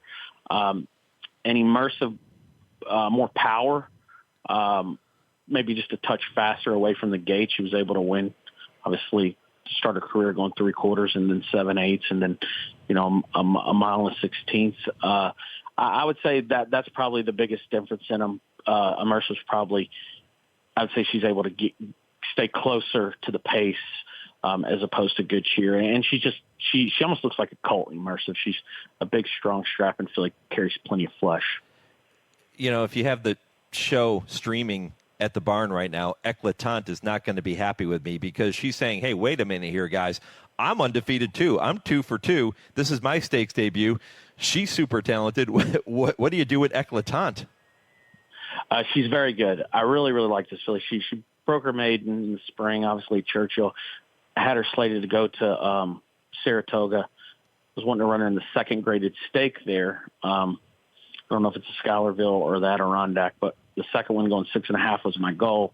She come back. She had a minor setback. We had to give her a few weeks off, so we kind of missed a bit of time with her. And then, the return race at Keeneland I thought was good, but I think it just showed us, I think she showed us in her first two starts that she's won and she's done something that she's not really cut out to do. I do think she's a filly that will stretch. I'm not certain how far, but I do think she's does want to go long, and she's good. She should break well and put herself in the race today. How about that inside draw? Post 1, mile and 1/16 on the main track at Churchill. Advantage, disadvantage, what is that? If you get beat, it's an excuse, and if you win, it doesn't matter. I try not to get too much into thinking about the post. I mean, you do, and you have to, handicap the race and figure out where the other speed is. But at the end of the day, good horses overcome all these ideas we have, and I think she's a good horse. So I think, if she wants to be a graded stake filly, she's got to step up and be right there today. That's interesting to hear you say that, Brad, because I was talking about this earlier in the program with a horse like Barnes, who won for Bob Baffert on Wednesday. Mm-hmm. Listen, he didn't do things right. He had some trouble. He had every right to lose that race, but good horses find a way to somehow get to the winner's circle, and that's what he did. That's a real thing, huh? Yeah, I think so. I mean, it just depends on how much they have to overcome. Obviously, in that horse's case, only going 5.5 furlongs. That, if it had been a little further, he would have won by more. But yeah, it just depends on the circumstances. But no, it is. I mean, and so oftentimes it's not only when they win, it's how easy they win. Obviously, one horse that was very good was Life is Good. When you think back with the ease he broke his maiden with, you had to think that, moving forward, he was going to be a Grade 1 winner at some point in his career, and he obviously was a multiple Grade 1 winner. But, yeah, I do think that good horses do find a way, and sometimes as a trainer, you watch these horses half miles, 5/8, and sometimes, they may not be as good as you want them to be every week, and sometimes you just run them. And if when you lead them over there, if they show up and they do what you hope they would do, they're good. And sometimes if you lead them over there and they don't, perform to the level you think they could be, really just not as good as you were hoping they would be. So, look, in the afternoon, really kind of tells you exactly, let you know what you have, and you just have to, give them an opportunity. But, the good ones normally find a way. Earlier we talked about the approach to running horses all over the country, and you talked about what's involved with doing that. Alpine Princess going later today in the Cumley Stakes up in New York. Tell me a little bit more about Alpine Princess. Well, she's kind of the same race schedule as Most Wanted, but she is obviously just facing 3-year fillies again. So I think that's a big thing for her, and she's not a graded stake winner. So So we're hoping she can break through today. This is a big opportunity for her. It doesn't appear to be a tremendous amount of pace in the race. She's drawn inside to one other speed horse. So going a mile and an eighth, I think based off the pedigree, the Classic Empire with the curling on the bottom, she should be able to handle the mile and an eighth. It's really good filly. We took her to Saratoga last year. She needed one to start her career. Then she was able to win going 7/8 there. So she has some experience in New York, and she's able to jump on a van and perform well. So she's another one that's been training at Churchill and training well, and hopefully she can break through today. What's the winter schedule look like for Brad Cox? A lot of fairgrounds, little Oaklawn, and do a little Payson Park as well, just as a place to kind of get colts and 2-year-old colts and 2-year-old fillies, turn in 3 ready, ship them around. So we'll do some traveling, but it's work as usual. It didn't really take any time off. I was thinking, normally Churchill ends, you kind of want to breathe a little bit, but we just got to figure out where these horses need to go, whether it be New York or fairgrounds or wherever it may be for the winter, and try to get them in the best spot possible. Brad Cox here on the Horse Racing Radio Network. Brad, all the best, my friend. I hope you had a wonderful Thanksgiving, and all the best going forward, not just today, but with all the horses moving along. Thanks, Mike. We'll talk to you soon. Appreciate it. That is trainer Brad Cox here on HRRN. Interesting. You hear him say, well, you think you're going to get a breather after Churchill, but not the case. You have the championship meet now taking place down at Gulfstream, so many of the top connections from the Northeast and from the Midwest are starting to head that direction. Fairgrounds too, Oaklawn, all of those spots that we look at as winter racing homes, even out on the West Coast with Santa Anita, not much of a breather for many of the top connections, especially when you're a guy like Brad Cox, who has so many incredibly good horses. All right, when I come back, going to turn our attention to South Florida. Michael Yates joins us to talk about his talented Florida-bred Rated by Merit. This is the Equine Forum, presented by TwinSpires on HRRN.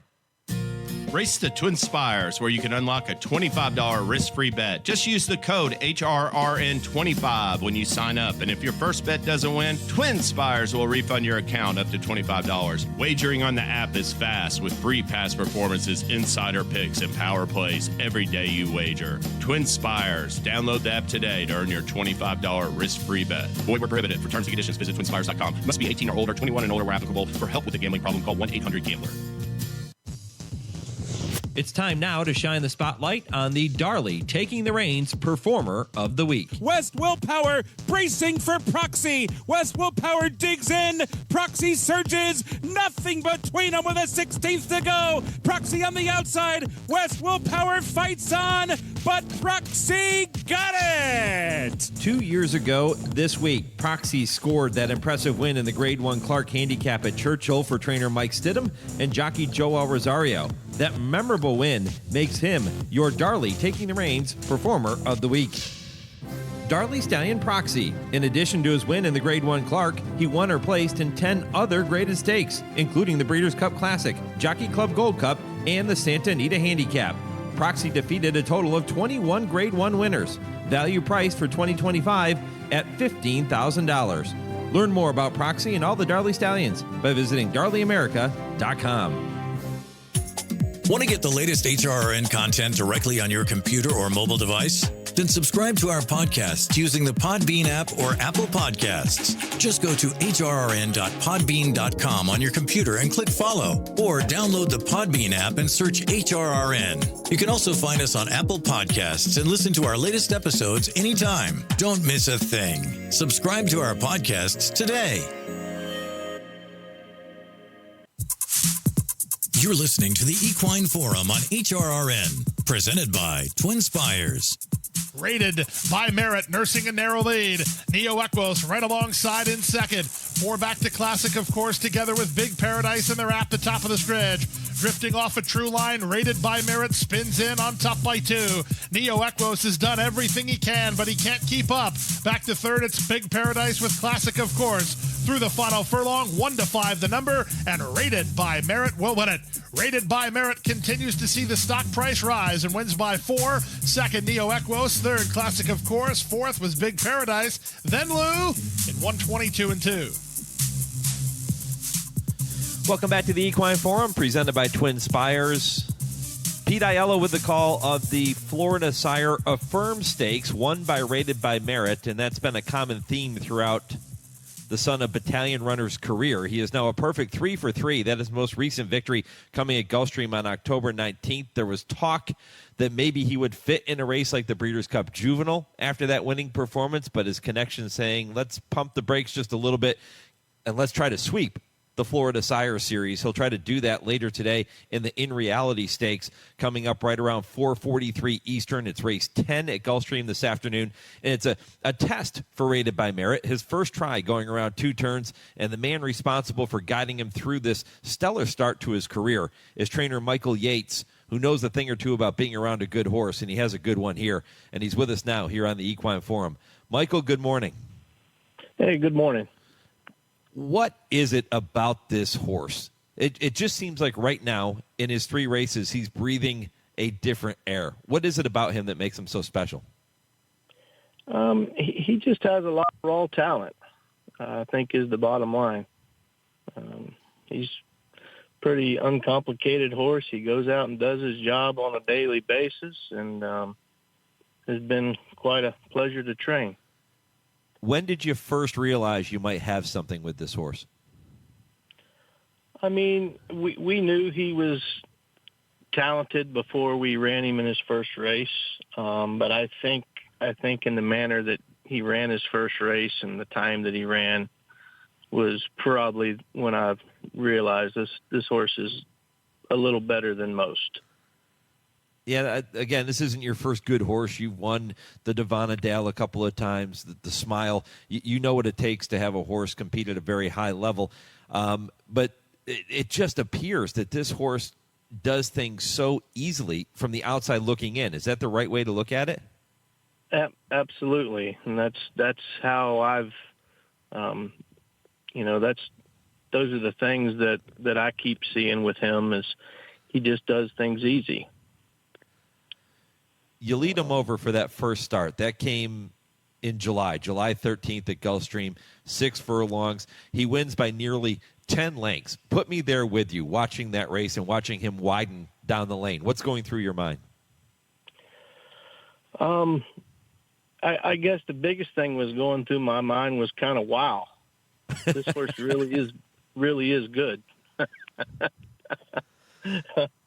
And, it's a big relief. You come up the horse's first races, and they all come up to it differently. But this horse had kind of done, with his gallops out, had done more with less than most of the 2-year-olds I've had. And it's just he was on his way.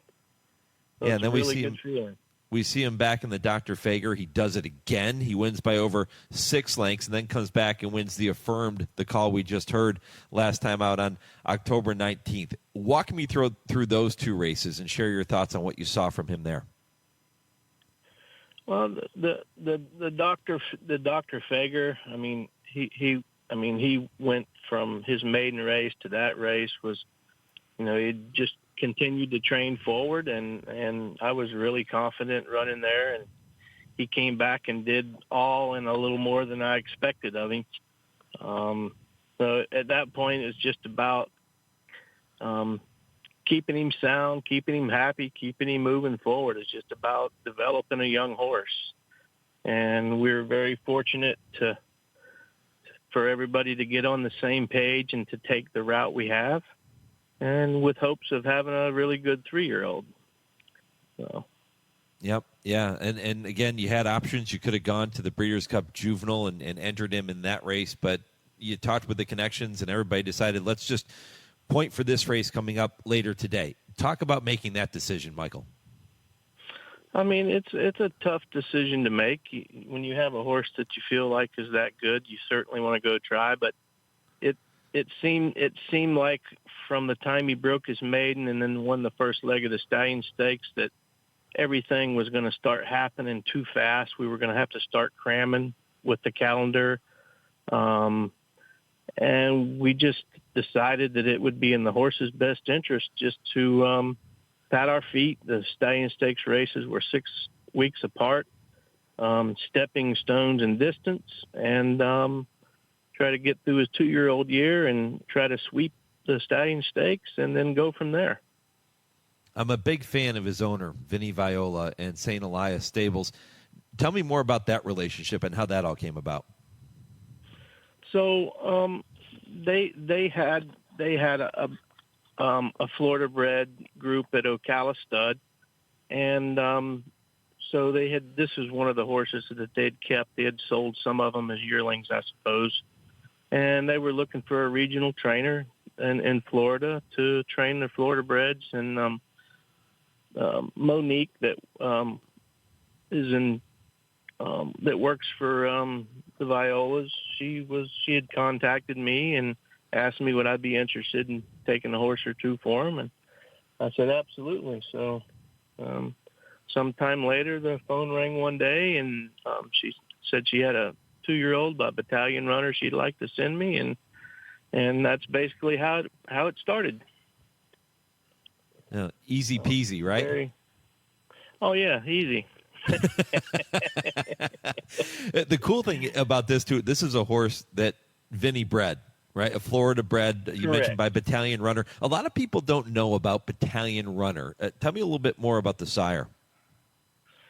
Well, he's a horse that I believe Chad Brown trained him, and was one of Mr. and Miss Viola's horses, and he was a really nice horse. So I believe he came along the same year that Always Dreaming, that they had him. And long story short, they wound up keeping him and standing him at Ocala Stud, and they had some mares that they bred to him, and this is one of the results. So, as I was getting ready to introduce you, Michael, I mentioned the fact that this is a bit of a different test for Rated by Merit. Not only is he looking to sweep the Florida Sire Series with a win in the In Reality today, but this race is his first try around 2 turns. It's a 1.16 mile race. They break out of the gate. They immediately, or almost immediately, make that sharp left-hand turn into the clubhouse turn before they hit the backstretch. So what do you do as the trainer to make sure he's ready to stretch out?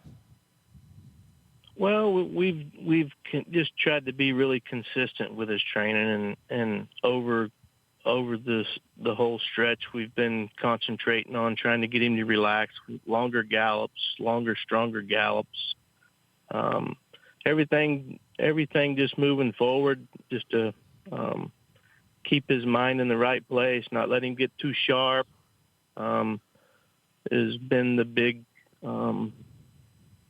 the goal for him. And he's trained that way. His last breeze was probably the most relaxed he had breezed since we've had him. Is there anything you do is there anything you do, Michael, to get him into that right mental state of mind so he doesn't just run off, if you will, that he does relax when he gets to the races in the afternoon? How do you handle that as the trainer? Well, you just try to, like I said before, try to put some longer gallops in him. Try not to have him quite as sharp. Don't overdo his works. We've worked him slow a few times. We've done some long 2-minute miles with him and let him finish on the end of that. Just things like that. And at the end of the day, you just, when it's their first time running 2 turns, you just have to do all of those things, and they have to do it when you lead them over there. So they either can run 2 turns or they can't. It's pretty much that simple, I guess. Yep. And we're going to find out right around 4:43 Eastern time if Rated by Merit is one of those horses that can stretch out. Let's say he does this successfully, and let's say he wins again and he wins impressively. What do you do with him after this? You celebrate his win. and then when you're done celebrating his win, you make a game plan moving forward for the winner. How does Michael Yates celebrate a big win? Generally, it's a good night's sleep. Spoken like a typical trainer. Yeah. So. But people don't realize what goes into. I mean, you think that, okay, you win a big race, you go out, you celebrate. Maybe you have a little nice dinner, maybe you have a bottle of wine. I don't know, but it's not a huge party because you're right back at it at what, 4 o'clock, 5 o'clock in the morning the next day? It's the next day. It's the end of a long day filled with anticipation and hopefully a good day. Yeah. Do you start thinking, if all goes well, and I know trainers hate to do this because they want to just focus on this race coming up, but let's say everything goes according to plan. Do you start thinking about races like the Holy Bull, the Fountain of Youth, the Florida Derby, that road to the Kentucky Derby series in Florida? Yes. I mean, that was kind of our reasoning behind, in my mind, we wouldn't have to start shipping him all over the place. It's a young horse. It can be really tough on him mentally and physically to have to ship. And so we thought keeping him there at Gulfstream, going through the series, hopefully, it goes as we would like it to. And then we have everything in front of us for the Gulfstream winter meet with those type races. And, looking forward to maybe the Florida Derby, hopefully, if he continues to progress and do well. So absolutely, that's kind of the far-sighted plan that we've kind of laid out. Michael, before I let you go, I have to bring up this point. I am a huge fan of and a big proponent of certain jockeys tend to fit certain horses better than other riders. For whatever reason, horses respond to certain riders differently. I don't know if you feel the same way, but you have a jockey in Jesus Rios here who isn't a household name necessarily like a John Velasquez or a Mike Smith or one of the big name riders, but here's a guy that can really ride, and he fits this horse, to me, looking from the outside in, fits him like a T. Do you agree? Yeah, absolutely. I mean, that all starts, Jesus actually won the first stake race I ever won at Calder for me. We've been very successful in the hardest part with young horses, getting them to the races, and you have to have somebody that knows what you want to do when you go do it. And we try to get horses when they're 2-year-olds and find a rider that fits them, and so he's a horse that Rios had been working prior to his first race, and so when it's working, you leave it alone, and he's very capable, and I have all the confidence in the world in him. Well, Michael, all the best with Rated by Merit, not just with you, but the entire team, Vinny, and the entire team that's surrounding this very talented Florida-bred 2-year-old. Let's go get it done, and I hope you get a few minutes to celebrate before you have to get back to the barn tomorrow morning bright and early. Very good. Thank you so much for having me on. All right, Michael Yates here on the Equine Forum presented by TwinSpires. Yeah, really talented horse, and you heard him say if all goes according to plan, then you start thinking about those prep races on the road to the Kentucky Derby. But they have been very calculated in their decision-making process with this horse, keeping him home. Didn't have to ship him anywhere. He can now go 2 turns. He can go a mile and a 16th for the first time after 3 sprint races. Plenty of foundation. The arrow pointing up for a horse like Rated by Merit. When I come back, you're going to hear about a very talented filly set to go at Churchill Downs today in the Goldenrod. You'll hear from trainer Paulo Lobo. He'll also look back, by the way, on his win in the 2002 Kentucky Oaks and what that meant to him and to his family and to his career. Stay tuned for that when it comes up next here on the Equine Forum, presented by TwinSpires on HRRN, Horse Racing's voice. This is HRRN, Horse Racing's voice. Race the TwinSpires, where you can unlock a $25 risk-free bet. Just use the code HRRN25 when you sign up. And if your first bet doesn't win, TwinSpires will refund your account up to $25. Wagering on the app is fast with free past performances, insider picks, and power plays every day you wager. TwinSpires. Download the app today to earn your $25 risk-free bet. Void where prohibited. For terms and conditions, visit TwinSpires.com. Must be 18 or older, 21 and older where applicable. For help with a gambling problem, call 1-800-GAMBLER. In 1993, Dr. John West showed that EIPH occurs during exercise when the blood vessels in the lung rupture. This is due to stress caused by high blood pressures on the inside of the vessel and strong suction forces on the outside. Only flare strips and Lasix, used together or alone, have ever been clinically proven to reduce EIPH. Lasix works by reducing the high internal vessel pressure, and flare strips work by reducing the suction forces on the outside of the vessel. See the science at flarestrips.com. Tenda Equine and Pet Care products have been keeping world-class equine athletes happy and healthy for generations. Keep your equine athlete looking and performing well with Tenda Next Generation Wound and Skin Care Treatment, along with nutritional supplements, leg and muscle care products, salves, hoof care, poultice, topical aids, and grooming products. Visit tendahorse.com today.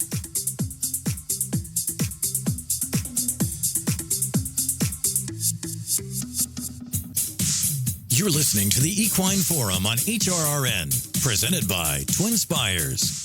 Florida Amigas revving up quickly on the far side and take the cake in the stretch drive. It's Take Charge Lady responding to the challenge of you. She opens it out to 2 again. You can't go with her second. Florida Amigas, the fresh challenger, Habibti on the far side, switched out for clear sailing down to the final furlong. D'Amico goes to work on Take Charge Lady, and she's countered by Florida Amiga on the outside. Take Charge Lady digs in. Florida Amiga surging. Florida Amiga gets to the front. Florida Amiga and Chris McCarron getting up to win the 128th Kentucky Oaks. Take Charge Lady second, and Habibti was third in 150 and 2.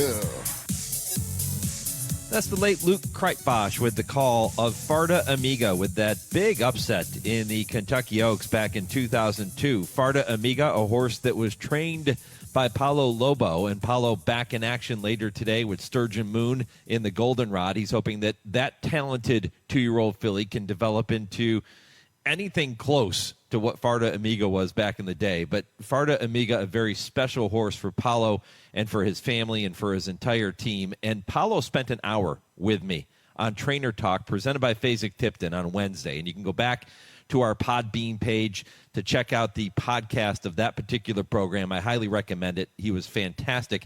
His story is incredible, and he spent some time talking about that day in 2002 with Farda Amiga. He spent some time talking about Sturgeon Moon, and he talked about his journey to getting back on top. And it's been a long road, but here is what Paulo Lobo had to say, starting with Farda Amiga. Well, Paulo, that call had to bring back some really incredible memories for you.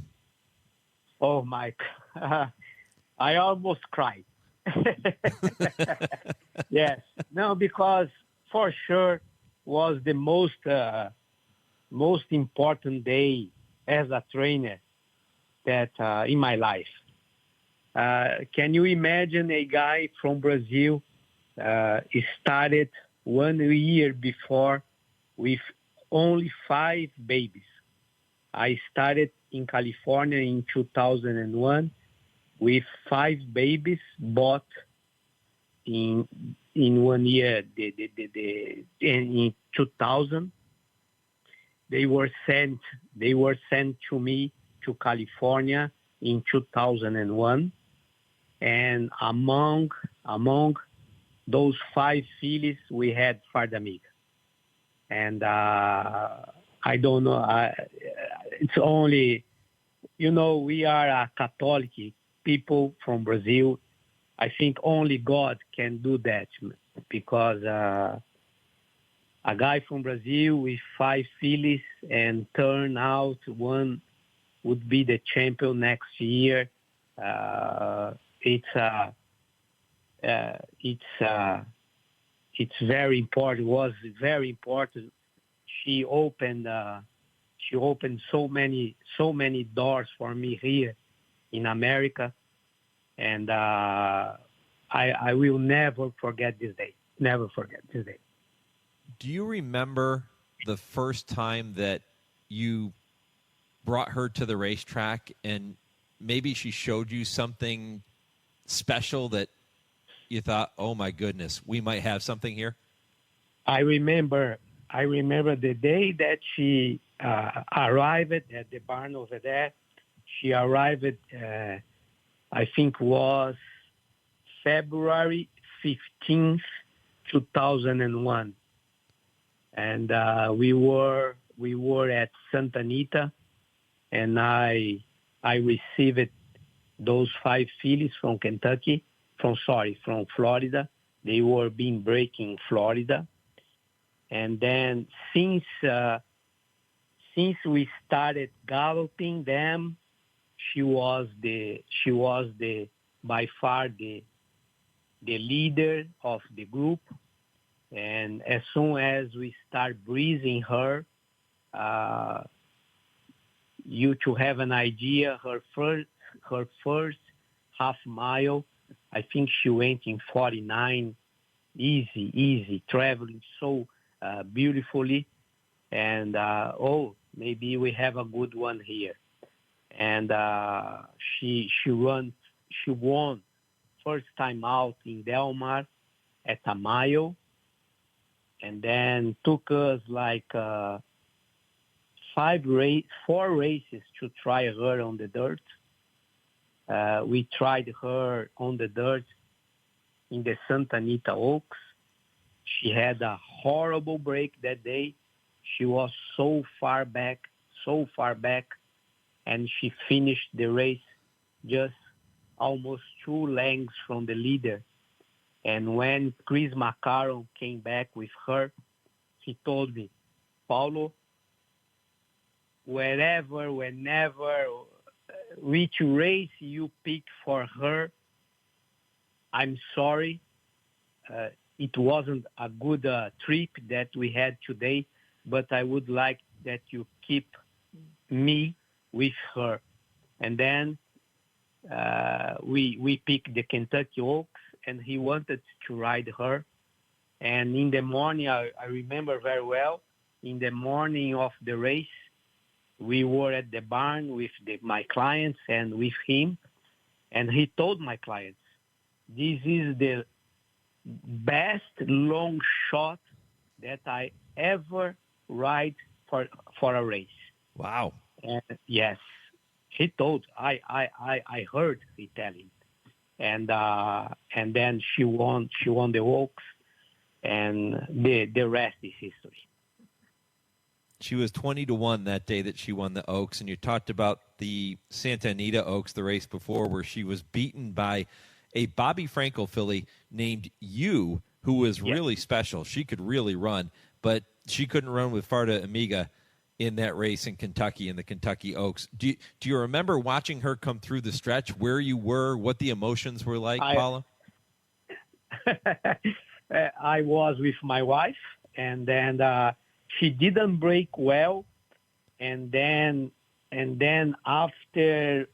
right after the wire, she was blocked from the filly that was running second last, and she was far back.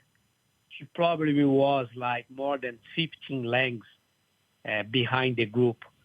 And then she was coming. He took her outside in the final stretch, and she was flying. And she finished, I think, less than 2 lengths from I think won Habibti, if I'm not wrong, the Santa Anita Oaks, no? Mm-hmm. And then and crossing the wire, they galloped out. She passed everybody, and then we sit with the owners. Then we decided to go to Churchill. It's a little bit longer stretch. I think would suit with her style a lot, and Chris Macaron gave her a tremendous ride that day. But the filly also was training for this race very well. I remember her works, and the week that we were at Churchill Downs, she was training super for the race. I'm going to ask you a question that I ask quite often here on Trainer Talk because I love the different responses that I receive from trainers. Farda Amiga meant so much to you, to your family, and to your career. If I were to walk into Paulo Lobo's house or to your barn where you have some of your memorabilia and pictures, am I going to see a lot of Farda Amiga stuff scattered around? And what other horse racing memorabilia items am I going to see? Well, Mike, I have at my office at the training center, I try to have a picture of all the graded stakes that we were fortunate to won. And we have the trophies and then after the Oaks, she won the Alabama, and then she lost by Azeri, the Breeders' Cup, but clinching her title as the best 3-year-old filly that year. I had her shoes, I had her blanket, I had her halter, I have everything. when one day I do my like a little museum, I'm going to, but I have everything. I have shoes from all the horses. I try to keep. You know, you lose one, you lose some, but I try to keep the most that I can. Okay, on the horses. That's fantastic. You're also hoping that Sturgeon Moon will step up and strut her stuff at 20-1 on the morning line in the Grade 2 Goldenrod. And this is against some of the top 2-year-old fillies in the country. Should be a tremendous race, Paulo. Tell me more about what you're seeing from Sturgeon Moon. Sturgeon Moon, she broke her maiden at Indiana against fillies. And then I tried to enter her many times for the first conditional allowance against fillies, and then the race never went. And finally, she needed to run. We ran her against the boys at Indiana, and she ran very well there. She was beat for almost a length and a half. She didn't have a good trip that day. And then I stretched her out for 2 turns here at Keeneland. And also, she had a horrible trip, but she overcame and won. And she has been training super well for this race on Saturday. I know the race it's like a Breeders' Cup for 2-year-old fillies. The 2 Brad Cox fillies and Ortiz fillies, they are very good. Let's hope my filly also step up and then show up on Saturday. I think she loves the distance, my filly. She's going to run in the middle of the pack, and but she's training super well for the race. I always tell people when we look at these 2-year-old races this time of year that, listen, this is not the end goal for these horses. They are pointing for bigger races up the road. A race, for example, like the Kentucky Oaks next year would be wonderful for Sturgeon Moon if she proves that she's worthy of entering a race like that and being that caliber of runner. When you're at this point in their career, this is just their 4th career start. I know it's a Grade 2 race. What are you hoping? I know you want to win, Paulo, but what are you hoping to see from her if you don't? We hope a good race, no? For sure, we hope that she wins.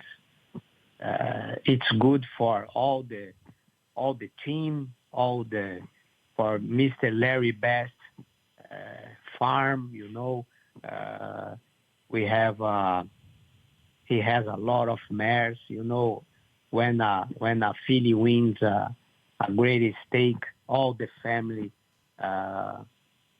It's good for the family.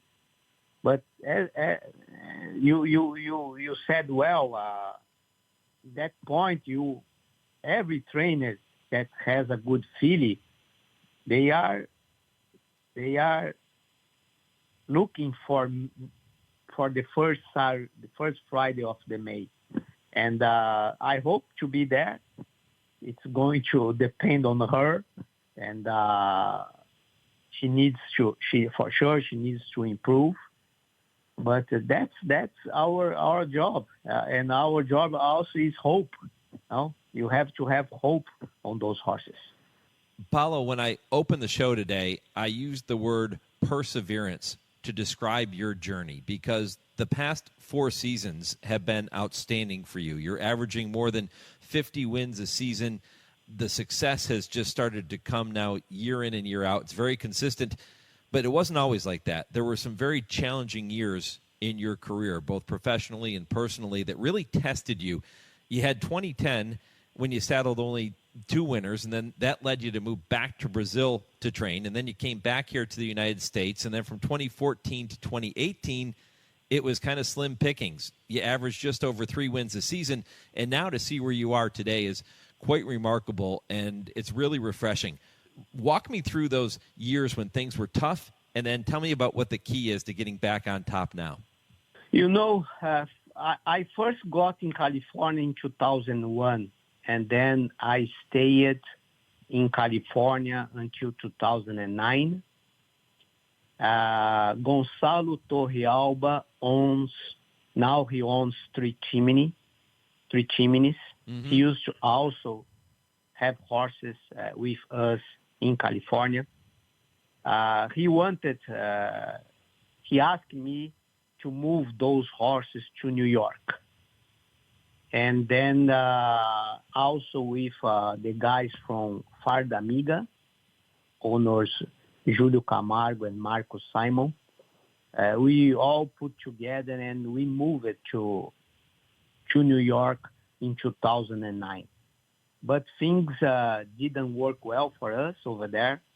And in 2010, one owner of Farda Amiga, Júlio Camargo, he invited me to go back to Brazil to be his private trainer over there in Brazil. And then I stayed over there for 4 years, but I never gave up the idea to return to United States. I love here. I love the racing here. I love the horsemen here. I love this country. As soon as I fell in love in this country in 2001, I have 2 American daughters here. We have citizenships. We are American, all me and my wife. My 2 daughters were born in Los Angeles.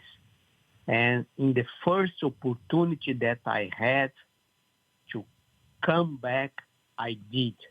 And it was in 2014.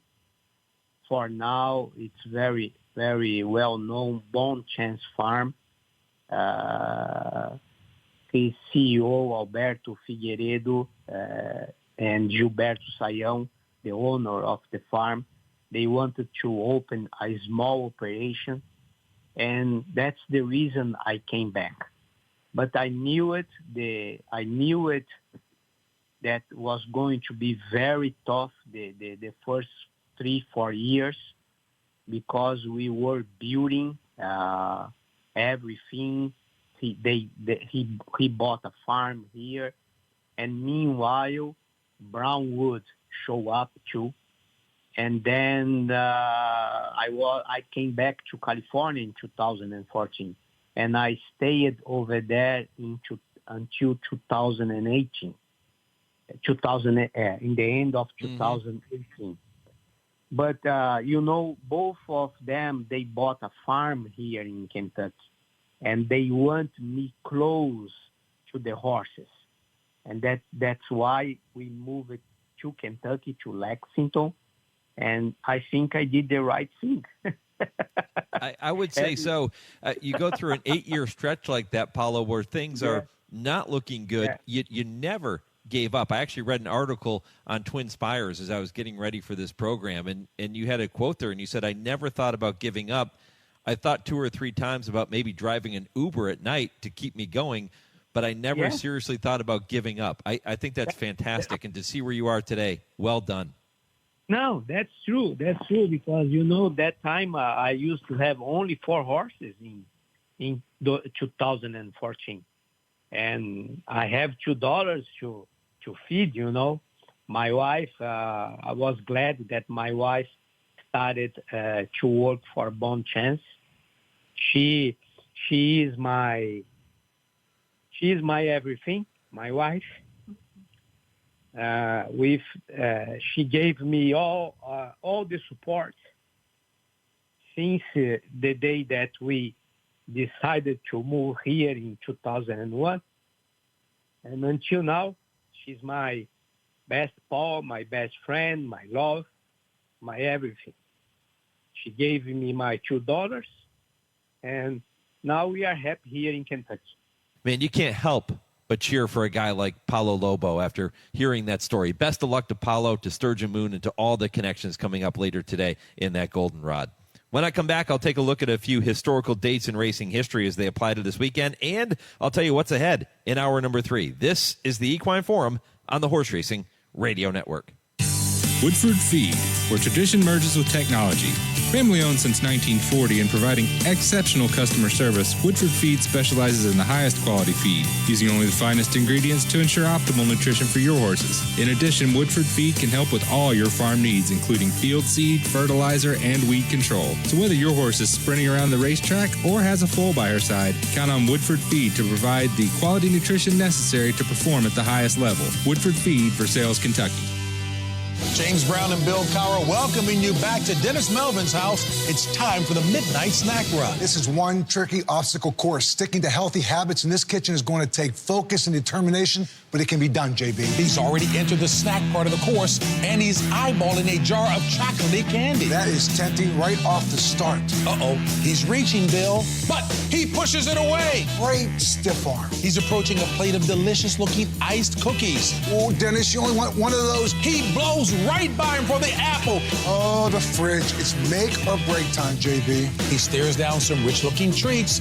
Uh-oh. Looks like he's headed for the soda. Wait, he jukes left, grabs the water bottle, and shuts the door with his elbow in record time. Unbelievable move. I gotta see that again. And he's out. He even turned off the light. That's the way you execute a midnight snack run. Stand Up to Cancer and Rally want you to reduce your risk for cancer. Go to takeahealthystand.org.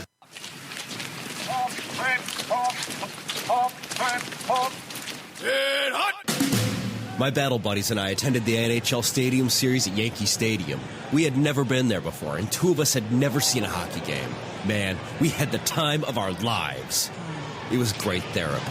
VetTix, we can't thank you enough.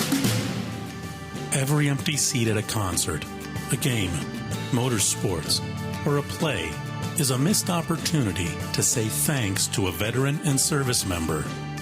We can help. We can give our veterans a special event where they too can create their own cherished memories. Find out how by visiting www.vettix.org.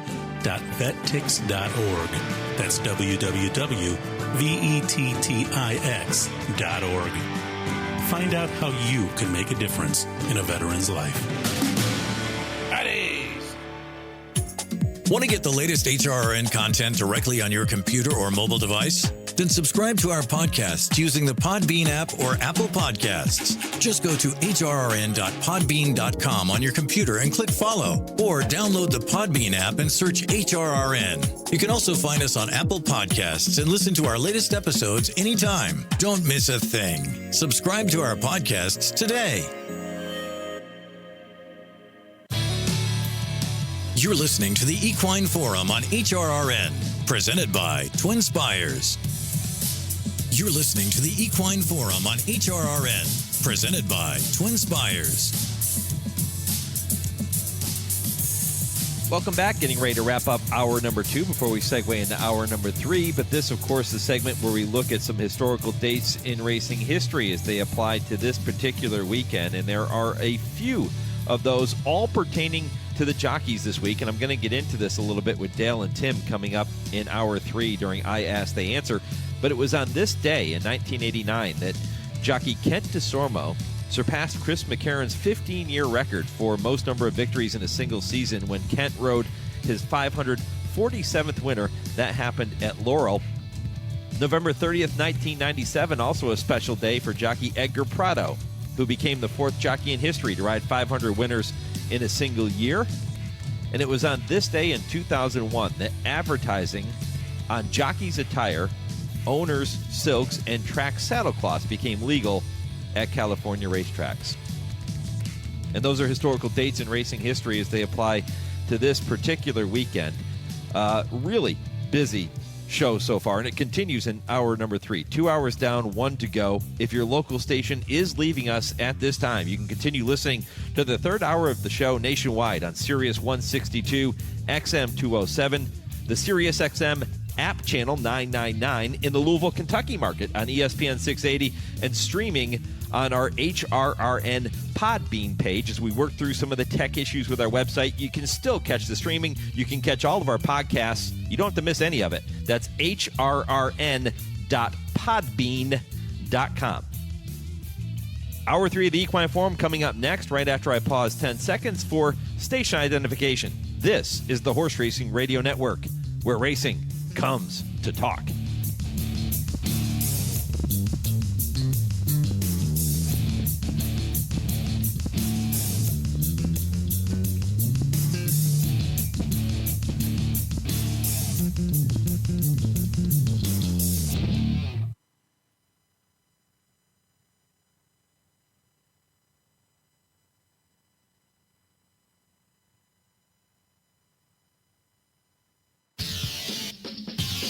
This is HRRN, horse racing's voice. And this leader is finding more. Rachel Alexandra and Calvin Burrell. And they have now slipped the field and gone clear.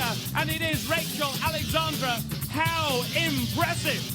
Rachel Alexandra wins, and it's a second golden rod for winning jockey Calvin Burrell. Homeward bound, and California Chrome in full flight for the wire. The filly Lexi Lou's run a brave one, but just look at California Chrome.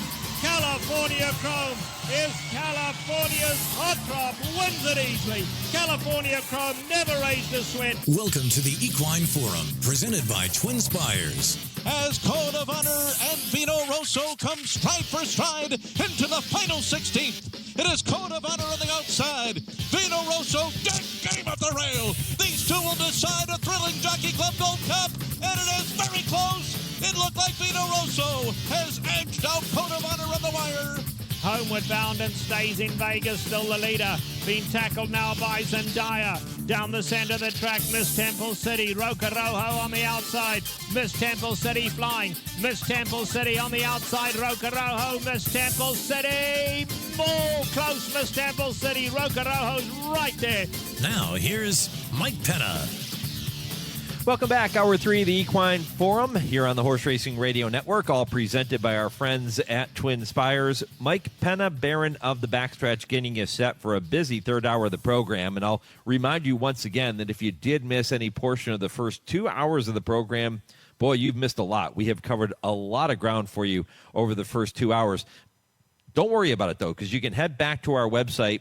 Well, not our website at the current time, because we are experiencing some technical difficulties we are working through at horseracingradio.net. However, all of our podcasts are still available for you to listen to on every podcast platform and on our Podbean page. You can go to hrrn.podbean.com and you can listen to all of our shows. You don't have to miss any of the action. Make sure you check that out. And looking forward to having everybody aboard for this third hour of the show. It begins momentarily with Vance Hanson and his TwinSpires Triple play. Kurt Becker will take you on his weekly Stroll Through Racing History, a story of a horse named Thanksgiving, appropriately enough. And Dale and Tim with me for I Ask, They Answer at 10:30 Eastern. But it is time now for this week's edition of the TwinSpires Triple Play. I mentioned Vance Hanson is here. Vance, good morning. Good morning, Mike. Glad to be with you again. Looking forward to talking a little racing with you. How was the Thanksgiving, my friend? It was very good and had a filling meal, and we do have leftovers that should last the better part of a week. Yeah, that's always the case. That's one of the great things about Thanksgiving. It provides you with many meals, even after the main meal on Thanksgiving Day. Well, let's dive into it. You have selected 3 races: Churchill Race 7, Fairgrounds Race 6, and Fairgrounds Race 8. You'll have a selection in each of those. But before we dive in, there are some cool things happening with TwinSpires starting this weekend, including some tournaments. Yeah, we've got a lot of tournaments going on at TwinSpires, and I'd point out a couple of them this weekend. Today, Saturday, there's a qualifier for our Kentucky Derby Betting Challenge, which will take place next spring. And then Sunday, closing day at Churchill Downs, we have a feeder tournament on Churchill Downs races, and that'll be a feed to a Kentucky Derby Betting Challenge tournament that will be held during the Oaklawn Park meet that starts up next week. So check out those tournaments and a lot of others at TwinSpires. Yeah, all kinds of action. And don't forget, too, that you can download the Brisnet past performances at brisnet.com. I'm looking at mine right now as we get set to talk about the 3 races Vance has selected. Vance, let's dive into that 7th race at Churchill Downs. It's an allowance race, purse of $127,000, 1 mile on the main track. How'd you see that one? I'm going to be taking a stand against a couple of favorites on this triple play today, and the first one I'm going to take a stand against is in this race, Churchill Race 7 with the Disco Time. Nothing really the matter with Disco Time. He's a very progressive, up-and-coming 2-year-old for Juddmonte and Brad Cox. Impressive winner first time out, but I'd be taking a look at the outside colt here in this race, Lil Muggs, for trainer Greg Foley. Second on debut in the slop at Churchill during the September meet, and then came back on opening day of this November meet. And I thought it was a pretty impressive performance. He overcame some early trouble, raced in mid-pack in the 6 furlong event, and really made a nice move under Tyler Gaffleone, who really only gave him about 2 taps worth of encouragement and then kind of showed him the whip as he progressed through the stretch, and won comfortably and in hand, and with Gaffleone kind of looking behind him to see if he had a good margin on the second place finisher. He won by 3/4 of a length. Could have, and I think he's going to really relish the stretch out to a mile here. And so Lil Muggs for me looks like a bit of a value play here. I think he's 3-1 morning line.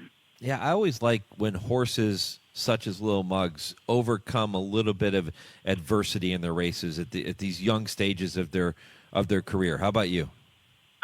Absolutely, and if you kind of look at the comment lines of his first race, he had to do the exact same thing. It looked like he encountered some bumping and racing in between rivals, and bumped, broke out in this last race that I kind of went into detail about. So yeah, I mean, the more experience a lately raced 2-year-old gets early in his career, I think better portends for better things down the road. 3-1 on the morning line for Lil Muggs, number 9 in race number 7 at Churchill to kick things off for Vance in this week's TwinSpires Triple Play. Don't forget, by the way, that you can bet each of these races we're talking about this morning and all of the races you're going to bet this weekend with TwinSpires. Vance, let's move over to the fairgrounds, or move down to the fairgrounds, I should say, and we'll talk about race 6 and race 8 in New Orleans. Race 6, a maiden special weight race on the grass. I love these kinds of races, especially down in New Orleans. It's about 1 mile and a 16th on that beautiful turf course that they have. 4:15 Eastern is the post. How'd you see race 6 at the fairgrounds? On paper, it kind of looks like Sherry DeVoe's race here. Number 8, Divine Rose, is the morning line favorite at 3-1. I think she's going to be drastically lower than that, coming off of a close second place finish in her debut at Aqueduct. But again, I'm going to kind of take a look at a horse at a price here, and I'm going to go to the far outside again. Number 12, Golden Age Actress, is a debut runner for trainer Chris Block. And I thought this was kind of an interesting juvenile and training purchase by Chris Block this past March at OBS. Bought this filly for $100,000, and this filly was bred by the Lothenbach stable, who Block routinely trained for a number of years, and it's interesting that Block has a lot of experience with this family's racehorses. The dam was appealing Audrey, and she's related to a number of really good horses, including Grade 1 winner Vicari, the Grade 3 winners Captivating Man and Single Solution. And all three of those were trained by Block. And then also a Group 3 winner in France named Abtal. So this filly, whose by street sense is really got a very interesting pedigree. Block knows this family well. This filly's been working pretty consistently since the late summer back at Hawthorne. It's posted some really good works, especially that 4 furlong move at Hawthorne in late September. So she could be pretty well meant debuting in this race.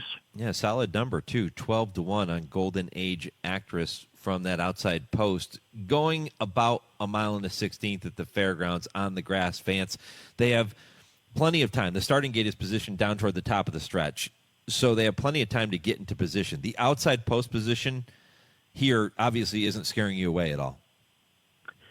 No, I mean, you're right. It's always a concern. I don't expect this filly to be gunning it for the lead, but, if she can save ground going into the first turn, possibly getting a mid-pack position, I wouldn't, I'd be thrilled with that. Do you use the favorite Divine Rose with her? Yeah, I mean, she looks very solid. I think she's going to have to take some major regression off of that debut in New York to not be in the frame here. And she's justifiably the horse to beat under Jose Ortiz. All right, well, it is number 12, Golden Age Actress, Vance's top pick in the 6th race at the fairgrounds. That's leg 2 of this week's TwinSpires Triple Play. Vance, leg 3 is race number 8 at the fairgrounds. Why'd you choose this one? It is the Panzeretta Stakes for fillies and mares at 5.5 on the turf, and I really do like number 2, Cloudwalker, a 3-year-old taking on older fillies and mares for the first time in stakes company. She has faced older fillies and mares before in the past, but those were in allowances, but those were pretty good allowances. She ran 3rd on second time out at Keeneland last April, and she was only beaten a length by a filly that was subsequently stakes placed twice. And now Cloudwalker has really improved throughout the spring, summer, and fall.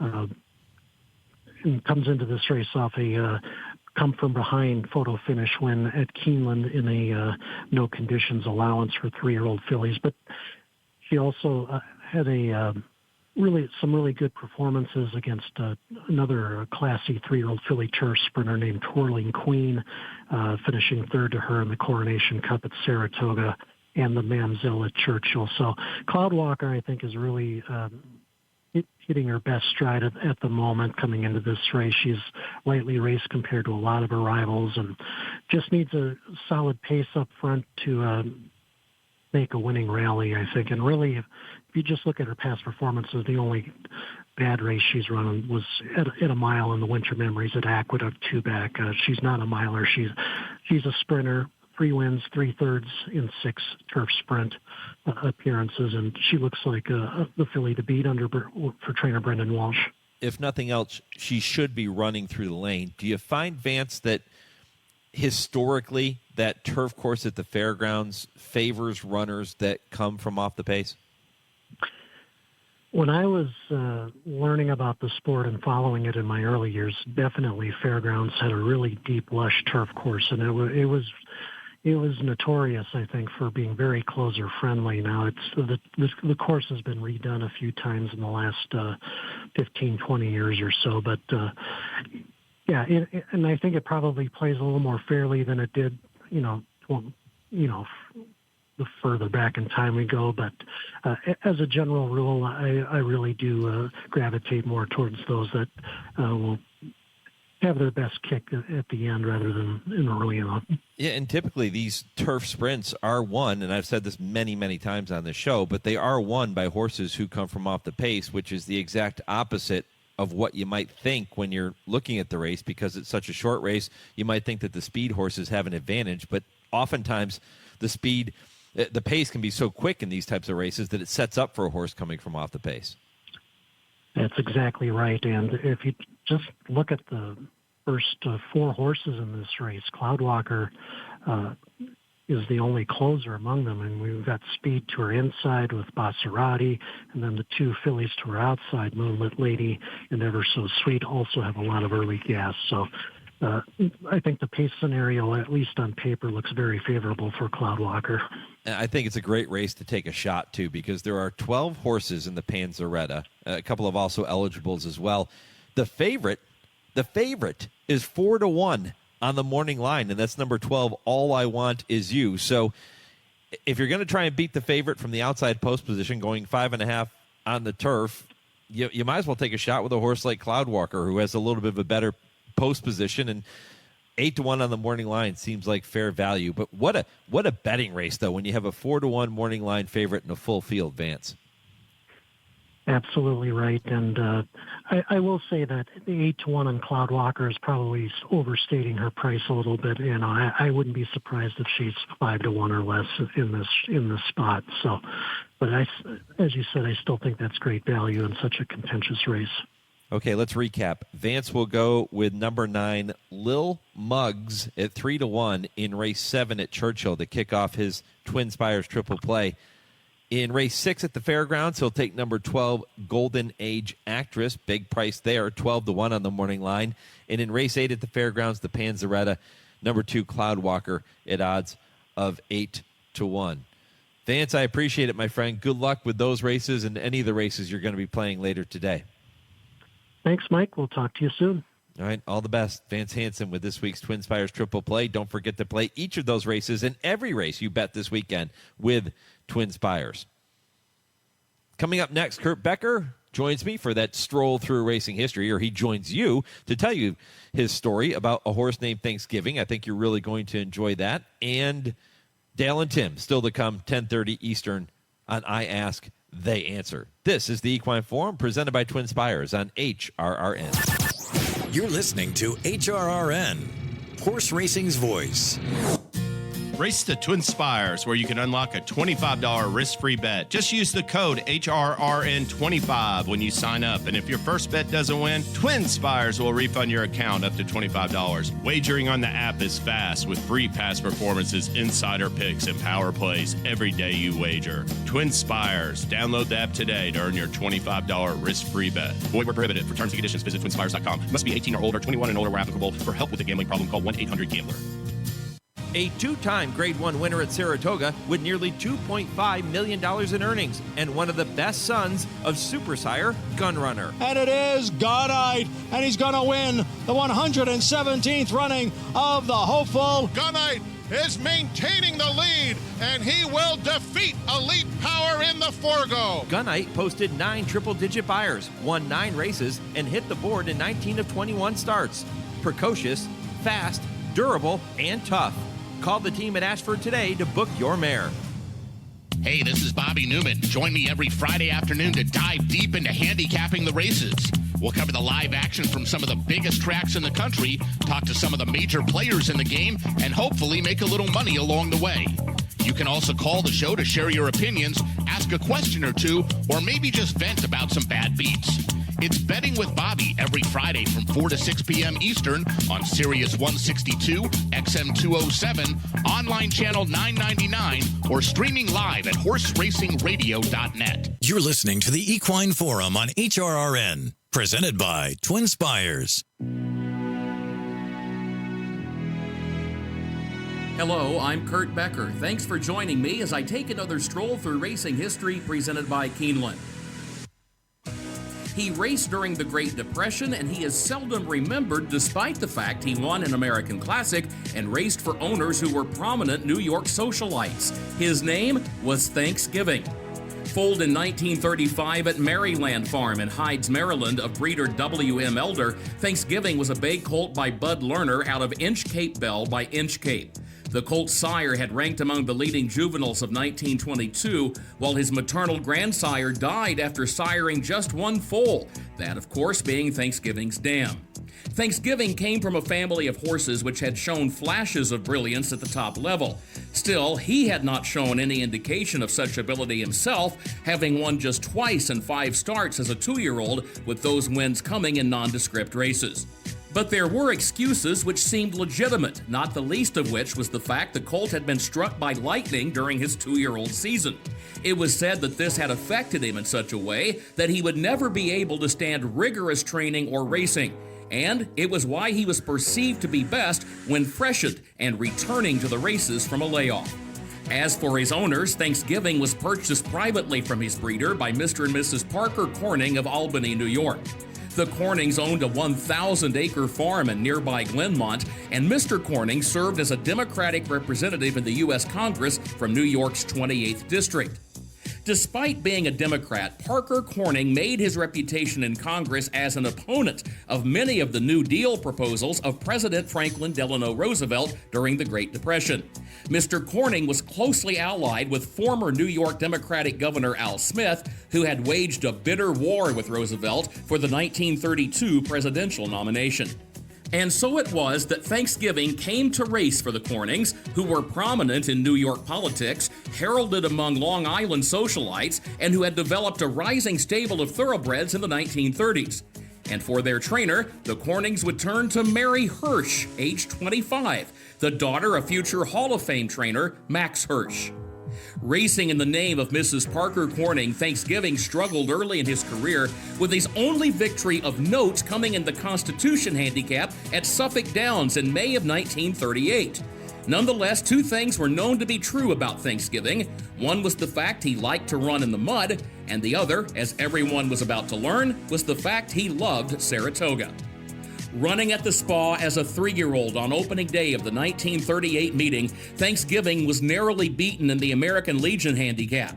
He returned on July 29th and captured the 36th running of the Saranac Handicap at 1 mile in the rain, drawing clear by 8 lengths as the 2-5 favorite under apprentice jockey Lucas Dops. Up next was the 69th running of the Travers Stakes. The result was another win, as Thanksgiving led all the way under jockey Eddie Arcaro, winning by 5 lengths and defeating the top 3 finishers from the Arlington Classic. Still, the press complained that the 3-year-old division was weak because the Classics of 1938 had produced so many different winners. And catastrophic breakdowns at Saratoga on Travers weekend by leading juveniles in both the Sanford Stakes and the Spinaway also detracted from Thanksgiving's victory. Thanksgiving had nonetheless beaten Calumet Farms' Bull Lee, Maxwell Howard's Stagehand, Bel Air Stud's Fighting Fox, Wheatley Stable's Storm Scud, W.S. Kilmer's Ned Air, Townsend Martin's Cravat, and Mrs. Walter Jeffords' Jolly Tar. It might not have been the greatest 3-year-old crop from top to bottom, but the 1938 Travers had still featured well-bred colts from prominent stables. Thanksgiving would keep rolling and make it 3 in a row at Saratoga when he returned on August 25th to win the 36th running of the Huron Handicap at 1 mile and 3/16. The even money favorite, he was once again ridden by Eddie Arcaro. Thanksgiving was at the peak form of his career. Returning to the races as a 4-year-old in 1939, Thanksgiving would take the Excelsior Handicap in New York, as well as the Philadelphia Handicap in Maryland. At the end of the year, he would run in the Bryan and O'Hara Handicap at Bowie on Thanksgiving Day, but he left Hunch players disappointed by finishing 11th in a 13-horse field. Retired at the end of the season for stallion duty, Thanksgiving left the racetrack with a record of 8 wins and 32 starts, including 6 victories in added money races. He would stand 10 seasons at stud and sire 43 foals, of which 28 would become winners, including 1 stakes winner. While records are incomplete, it would appear Thanksgiving likely died in the early 1950s. And while he was not a Hall of Famer nor a champion, he was a classic winner, and he proved he belonged at the top level of the sport. And being the first Travers winner ever trained by a woman, he provided context for the victory by Arcangelo and trainer Jenna Antonucci in the same race some 85 years later. Happy Thanksgiving weekend, everyone. Please join me again next week when I take another stroll through racing history presented by Keeneland. For HRRN, I'm Kurt Becker.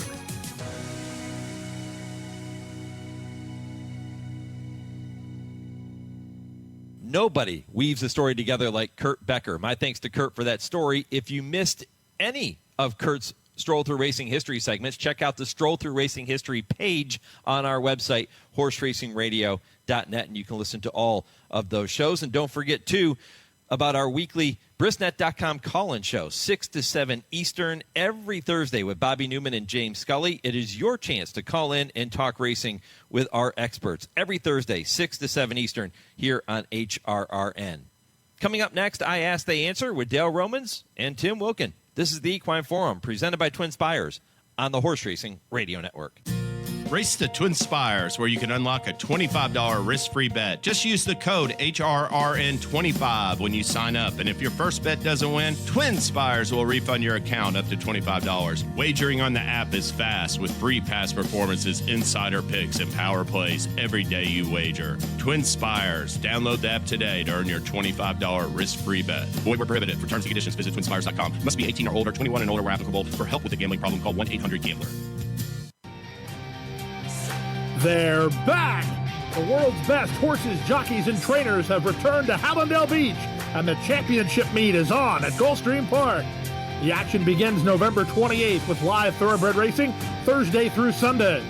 Take in the action trackside with a craft cocktail at the Carousel Club, or head upstairs to a private suite or 10 Palms restaurant. For stake schedules, tickets, and more, head to GulfstreamPark.com. Owning a competitive racehorse gives you a thrill like no other. And it's Thormistor getting his second win and charging through for Danny Sorensen. Since 2006, Mojo Racing Partners has customized affordable racehorse ownership groups to help people experience this excitement. She's for you, home and front. For as low as $41 a month, you can be part of Mojo's winning connections. Get your Mojo working by visiting MojoRacingPartners.com. This is I Ask, They Answer on the Equine Forum on HRRN. The big favorite Barnes is bottled up down inside third. It's Innovator, the leader at the quarter pole. Lottery Win trying to keep Barnes buried down inside, who comes off the rail now. In a drive is Barnes, but he's got two legs to make up on Innovator. Innovator leads the way with 1 furlong to go. Barnes trying to get on track, and this final furlong has wandered to the far outside, but Barnes is gaining ground now. Innovator digs in down toward the rail. Barnes on the wrong lead. One of these two. Photo finish. Photo finish on the wire. Did the 1-4 Barnes beat Innovator? It is too tight to tell. Well, he did. That's Travis Stone with the call of race 7 at Churchill on Wednesday afternoon. And for the first time in more than 3 years, Hall of Fame trainer Bob Baffert saddled a horse at Churchill Downs, and he found himself in a familiar place, the winner's circle. What does Baffert's successful return to Churchill mean for the upcoming Derby prep season? And if Rated by Merit sweeps the Florida Sires Series with a win in today's In Reality, should we be buying him as a top 10 Kentucky Derby prospect? And which talented 2-year-old filly would Dal and Tim rather have right now? Breeders' Cup Juvenile Fillies winner Immersive or Goldenrod favorite Good Cheer? The answer isn't as simple as you might think. All of that and much, much more is straight ahead on this week's edition of I Ask, They Answer with trainer Dale Romans and turf writer Tim Wilkin, and all presented by the University of Louisville Equine Industry Program and the College of Business. And it all starts just 30 seconds from right now. A spark turns into a dream, and your dreams fuel a love that will last a lifetime. Turn your passion into a career with experienced guidance, a thorough study of equine business, as well as opportunities to get your hands dirty and put your mind to work. Located in the heart of horse country, let your passion fuel your profession at the U of L Equine Industry Program. Apply today. All right, all kinds of topics to get to here this morning, but guys, I want to start by asking each of you, how was the Thanksgiving? Dale? Excellent. We had a great time, about 20 people at the house Thursday, and it was family, friends, people from the track, maybe more than 20, but it was just, Tammy worked all day cooking. The food was excellent. It was good to hang out and just relax with a lot of good friends. How was the oyster dress? That was the only problem. Mom pulled a matriarch on us and said she didn't feel like cooking anything, so she just showed up and matriarched. So we didn't have our oyster dressing, and she's the only one I would trust to make it. you let her stay without bringing nothing? Hey, she's a matriarch. She let me stay in my house. Well, I'm Tim, sure you had how was some yours? kind of I'm sure Dale had some kind of dressing. We had plenty of good food, but Tammy spent all day cooking and preparing and picking up all the sides from Ruth Chris. Oh, all the sides from Ruth Chris. You guys kind of cheated a little bit. Didn't make it yourself. Cheated a little bit, yeah, but she made some good stuff too. But we always cheat with Ruth. Well, mine was fine. Turkey, dressing, the staples. Watched the Chicago Bears blow the game against the Lions. Oh, terrible.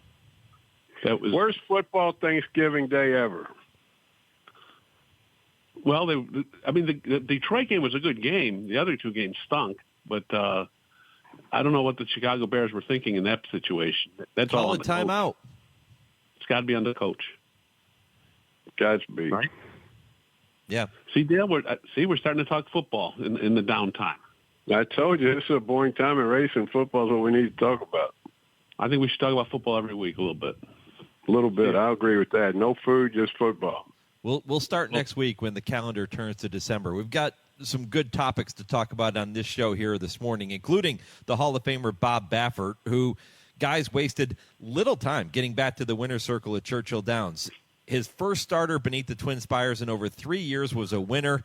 It was the pricey first-time starter Barnes who got up in the shadow of the wire. We heard the call to open the show here this morning. What words best describe what we witnessed at Churchill Downs on Wednesday afternoon? Tim? I don't think there's any words to describe it. As far as it was going to happen. You knew he was the suspension was up, and he was going to be at Churchill eventually. Maybe some people are surprised that he showed up for that race. I think part of it was that Thanksgiving holiday he was going to Kentucky anyway to be with his wife Jill's family, so he was going to be there. And he was also, that horse. It's a $3.2 million purchase, and it's named for Jimmy Barnes, his longtime assistant. I think that it didn't sneak up on anybody that, Bob was at Churchill Downs.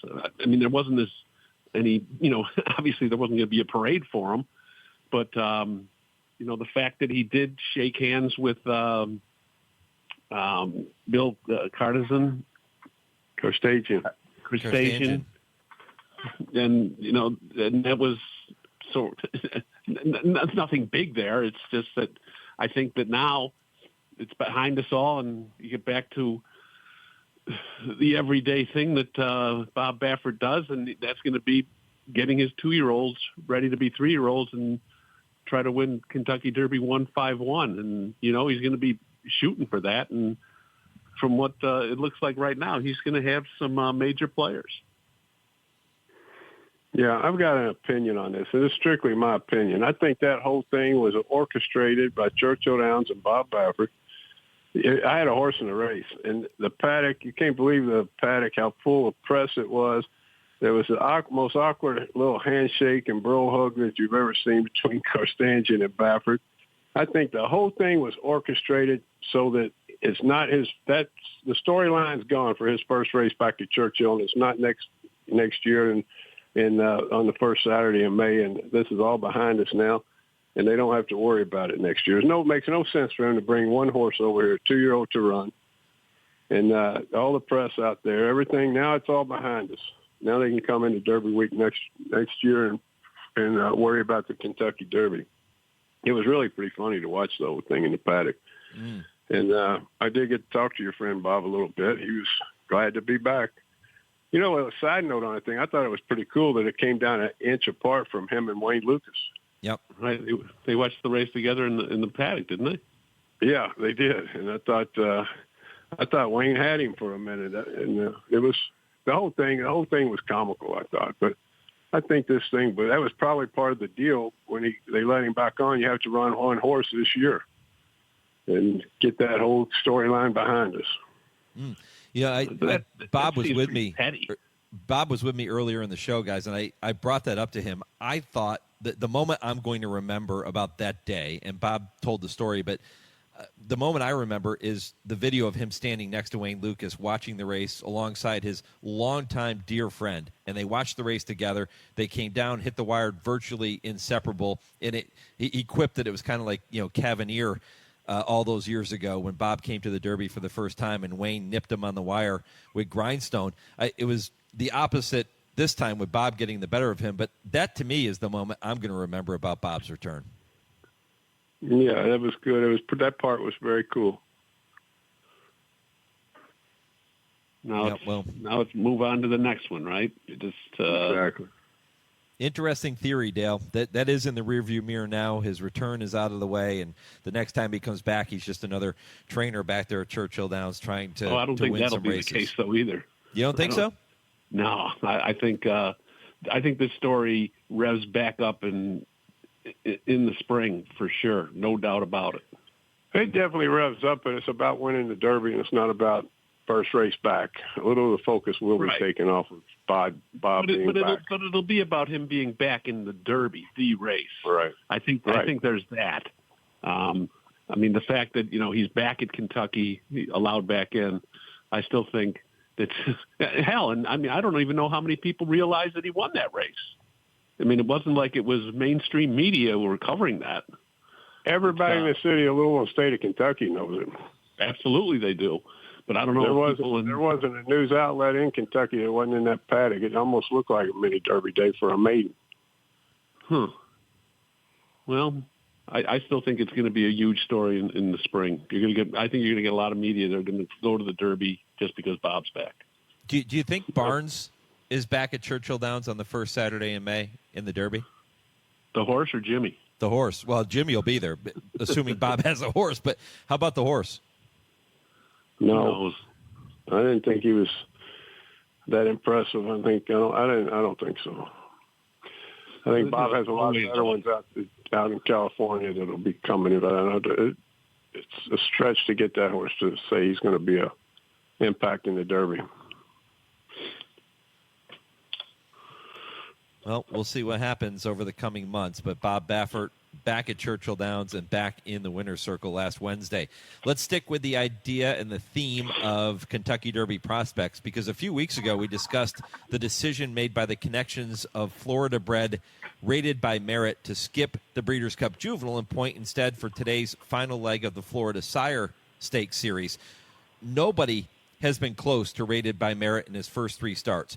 If he passes his first two-turn test today, this race a mile and the 16th, and let's say he sweeps the series, Dale, should we buy him as a top 10 Kentucky Derby prospect? Not until he beats Open Company. A great horse, doing great things, and he's got a great trainer. Bo Yates, a good dude. But he's got to be, just beating up on Florida-breds, which are kind of weak these last few years, is not enough to make him a top 10 contender until he does it against Open Company. No, I agree with that for sure. And you look at, it's Florida-breds have, I think the last Florida-bred to win the Derby was Silver Charm.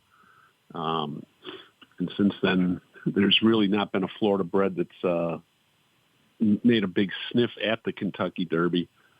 Yeah, he's been very good. There's no doubt about it against the Florida-breds. And, he's got the highest buyer figure of any 2-year-old in North America this year. But, there's the caveat. You got to do it against the best in the country, not just the Florida-breds. Michael Yates is, as Dale said, he's a nice trainer. He's, he last 2 years he won the Devona Dale with upset horses on the road to the Kentucky Oaks. He knows what he's doing, and he came out and said it was a tough decision to bypass the Breeders' Cup Juvenile, but he did it because he didn't think the timing was right for the horse. Well, we'll see what happens on today later on, and if he's able to duplicate what he's been doing, then let's see. Go face the Open Company, and then maybe we have this conversation. But right now, I don't think we can. Yeah, Michael Yates joined me earlier in the program, and Tim, I asked him about that decision, and he echoed your sentiments. He said it was not an easy decision to bypass a race like the Breeders' Cup Juvenile, but they felt it was in the best interest of the horse. Now they get a 2-turn race in him, in a race he's supposed to win.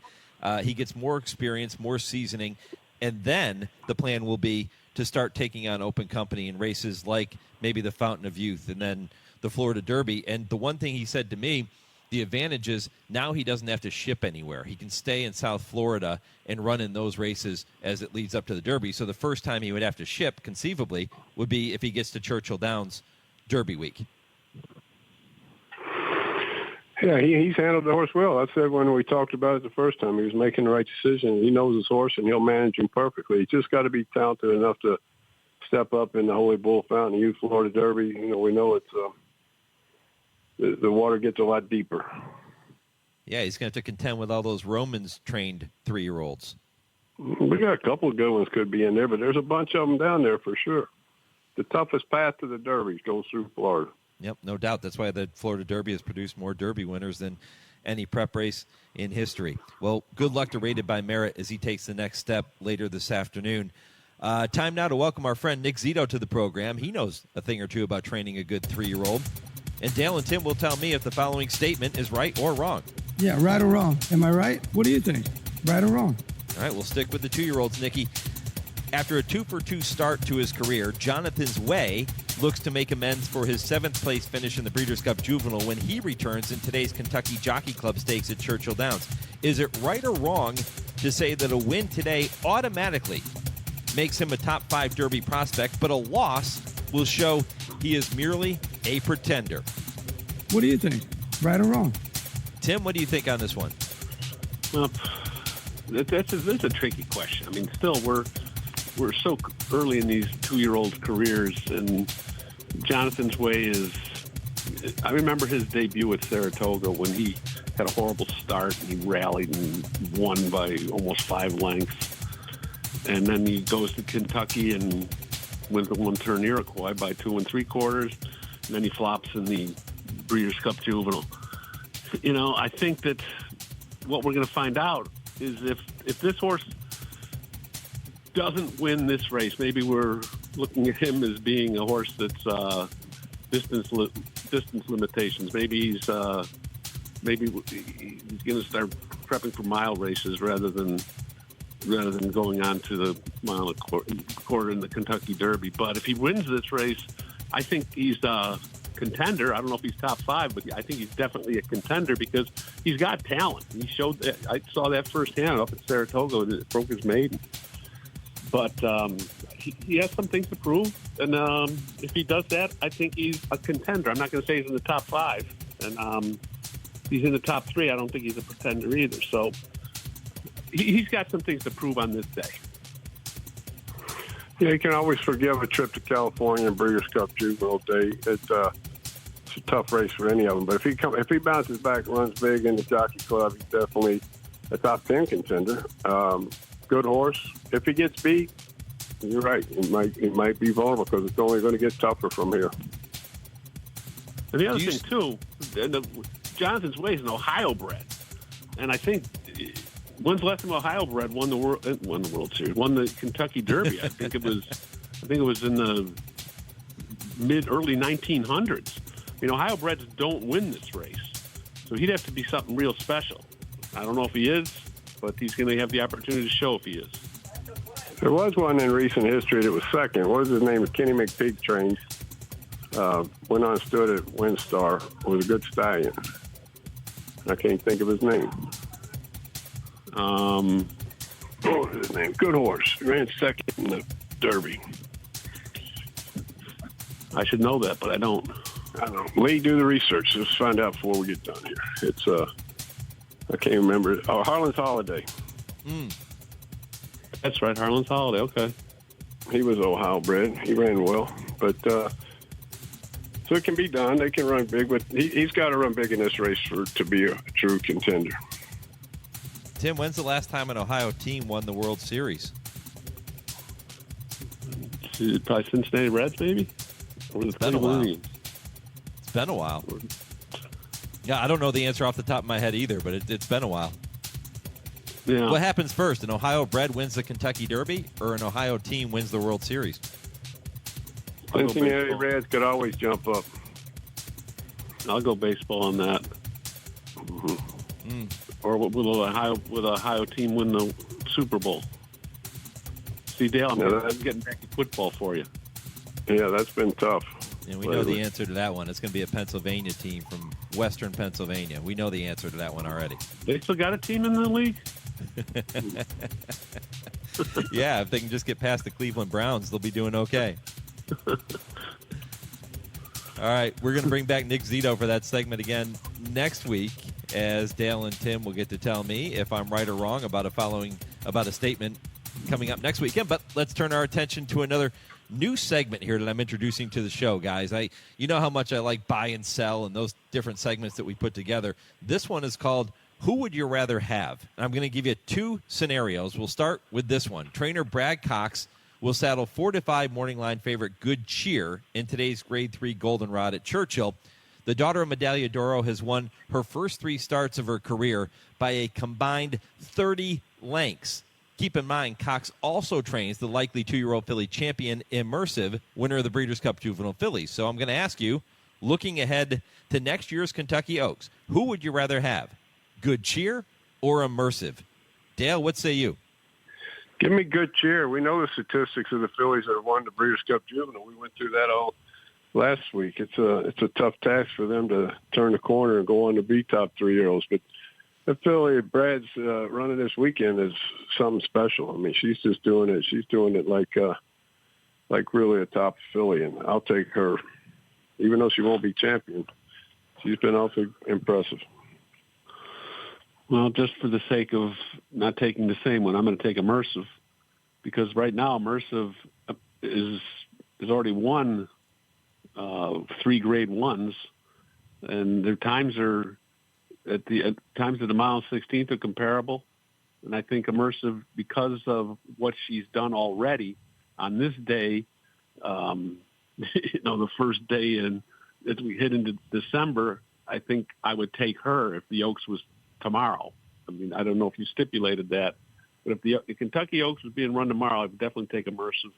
I think Good Cheer is awfully talented, and maybe I'll change my mind after today. But right now, I just think that Immersive is built up a better resume. Obviously, she has, and she does have the Grade 1s, so I'm taking her. Dale, is there such a thing as, I know you follow these horses, you see them all the time at Churchill, Good Cheer is based there.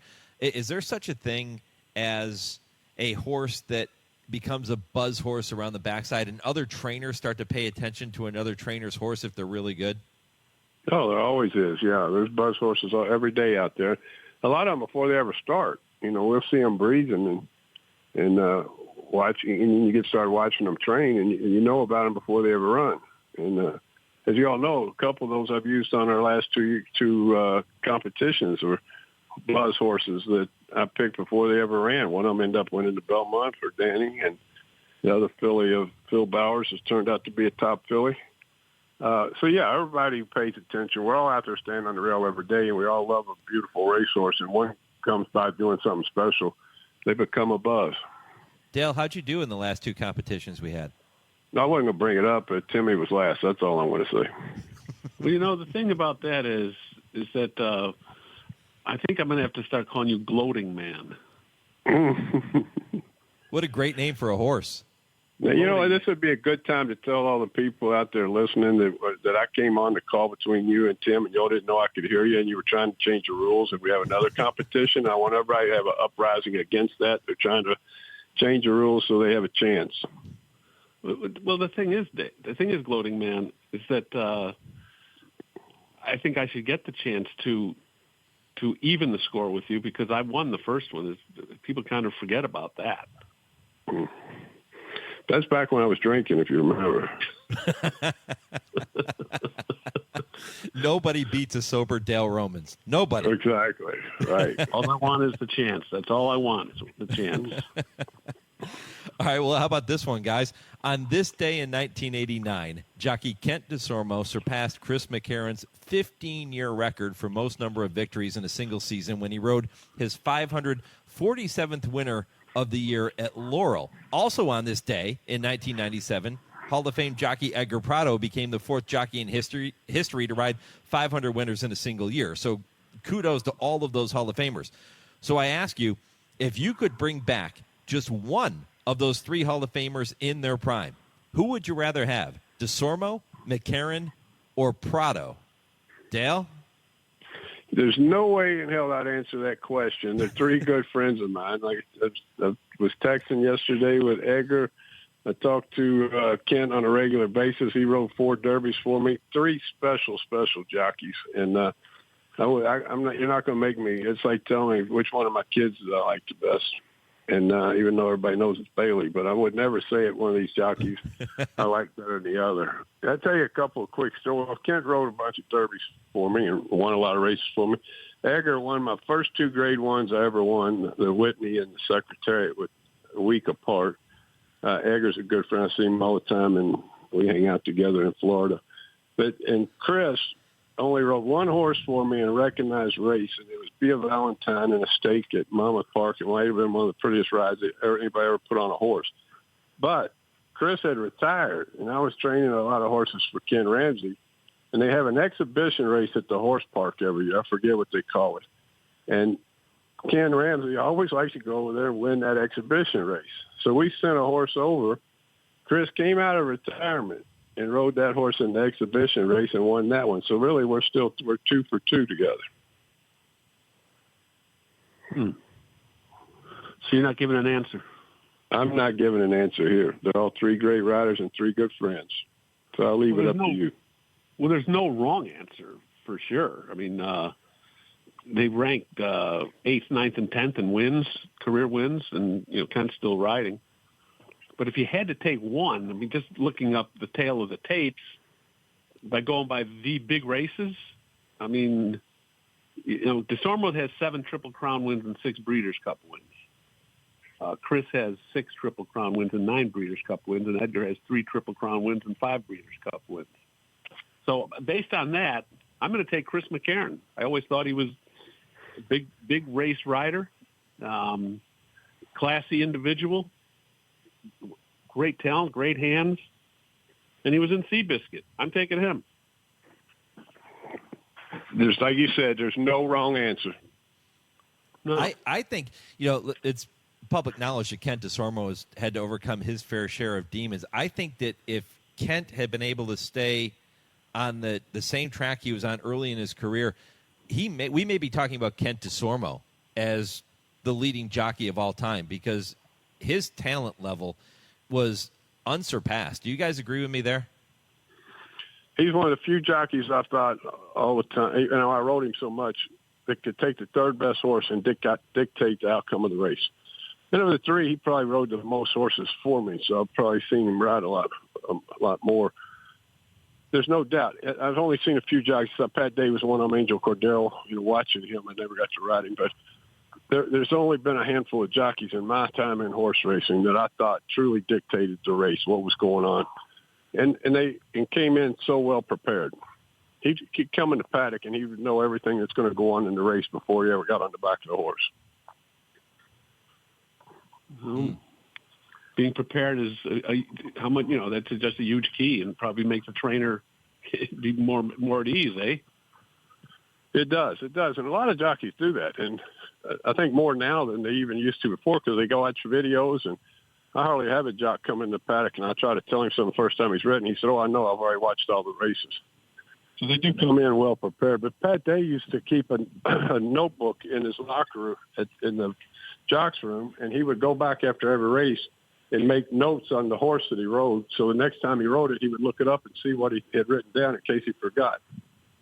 Things like that separate the men from the boys. Now, it's a tough question. DeSormo, McCarron, Prado, all exceptional riders, and happy anniversary to each of those 3 for those tremendous accomplishments and milestones that they were able to reach in those careers.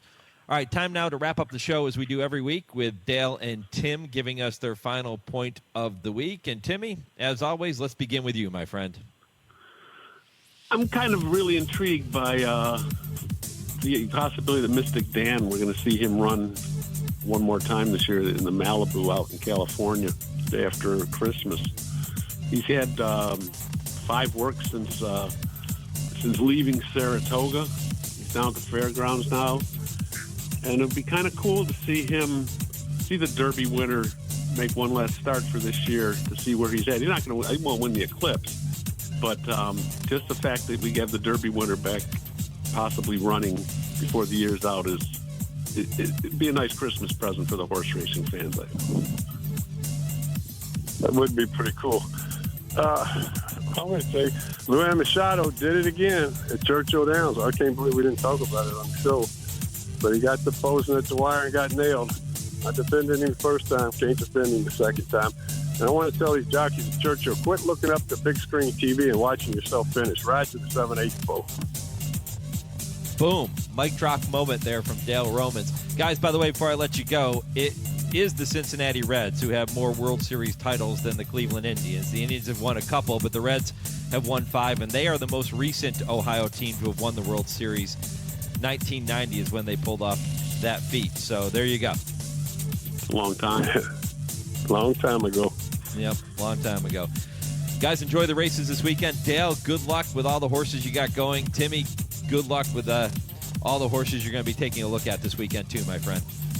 All right, guys. See you talk next week. All right, we'll do it all over again next Saturday here on I Ask They Answer. If you have a topic you want to hear Dale and Tim discuss, email those topics to us. You can email me, Mike at horseracingradio.net. We'll get those worked into the show going forward. I Ask They Answer is presented every week by the University of Louisville Equine Industry Program and the College of Business. I'm back with more. This is the Equine Forum on the Horse Racing Radio Network, where racing comes to talk. The National HBPA has a long-standing mission through member benefits of supporting and promoting programs, along with entities that provide general benevolence and other beneficial programs for our affiliates and members. The National HBPA proudly provides a national program in place to protect your assets in case of an injury or damage to property arising from your racing operation, with our partner Kevin Lavin at Sterling Thompson Equine. Each member of the National HBPA and its affiliates are eligible to be covered for liability claims arising from injuries to non-employee participants and contractual liability, and premises and operations liability coverage for all equine operations, including breeding, boarding, training, and racing. For more information, contact Logan with Sterling Thompson Equine at 502-585-3277 or Eric Hamelback with the National HBPA at 859-259-0451. Hi there, it's Scott from Pentatonics. So from the beginning of our journey in music, the foundation has been music education. It's so incredibly important that we continue to show kids the importance of music in our schools, in our homes, and even in the car. Music is such a powerful expression of emotion and individuality, and we are responsible for keeping the love for music alive. This message is courtesy of the United States Air Force. I'm William Shatner. I've been around a long time, but I'm truly humbled when I see the real battles our brave, paralyzed veterans have faced defending our freedom. And when they come home. I had just come home from serving over in Germany. Next thing I know, it was 3 weeks later. I was paralyzed. While parachuting with my platoon, my parachute didn't open. I broke my neck. It left me paralyzed for the rest of my life. I was on a routine patrol, and we were in the desert of Kuwait, and the vehicle flipped and landed on top of me, which left me paralyzed from the waist down. Okay, folks, this is heroism. That's why I'm proud to support Paralyzed Veterans of America, because they've kept their promise to never leave a fallen soldier behind. A roof over their heads, accessible homes, cars, jobs, benefits. PVA has brought me back to life. Show them their sacrifice hasn't been in vain. Go to PVA.org to learn how you can make a difference. Want to get the latest HRRN content directly on your computer or mobile device? Then subscribe to our podcast using the Podbean app or Apple Podcasts. Just go to HRRN.podbean.com on your computer and click follow, or download the Podbean app and search HRRN. You can also find us on Apple Podcasts and listen to our latest episodes anytime. Don't miss a thing. Subscribe to our podcasts today. You're listening to the Equine Forum on HRRN, presented by TwinSpires. Well, the December issue of Blood Horse Magazine features 150-plus pages, including an article called Breeders' Cup Honor Roll with Sierra Leone's Breeders' Cup Classic victory, plus breeding information on all 14 winners. Really cool stuff. You can download a copy now from the Blood Horse Magazine app via the App Store or Google Play, or subscribe today and receive a 2025 Blood Horse calendar. That's a $24.95 value, $24.95. Absolutely free. Go to bloodhorse.com/winter special. What a show. Pretty good, wasn't it? Covered a lot of ground for you here this morning. My thanks to all of the guests who made this program possible, including Hall of Famer Bob Baffert, looking back on his triumphant return to Churchill Downs this past week. You got a chance to hear from trainer Michael Yates, and you got a chance to hear from Brad Cox, and, of course, you got a chance to hear from Paulo Lobo, and that extended conversation I had with him on Trainer Talk. I brought you an excerpt of that here this morning as well. My thanks to Kurt Becker for his Stroll Through Racing History, Vance Hanson for the TwinSpires Triple Play, and then Dale and Tim in the previous segment. If you missed any portion of the show, I know we're still experiencing some technical issues with our website. Don't worry about it. You can check us out on every podcast platform, including our Podbean page. Just go to hrrn.podbean.com to listen to all of our programs, or check us out on Apple Podcasts, Spotify, wherever you get your podcast. My thanks to my producer, Lee Delapina, in our Lexington studios, to Chauncey for handling all of our social media. I'm Mike Penna. Thanks to all of you for listening here this morning. Who day? We day. Go Steelers.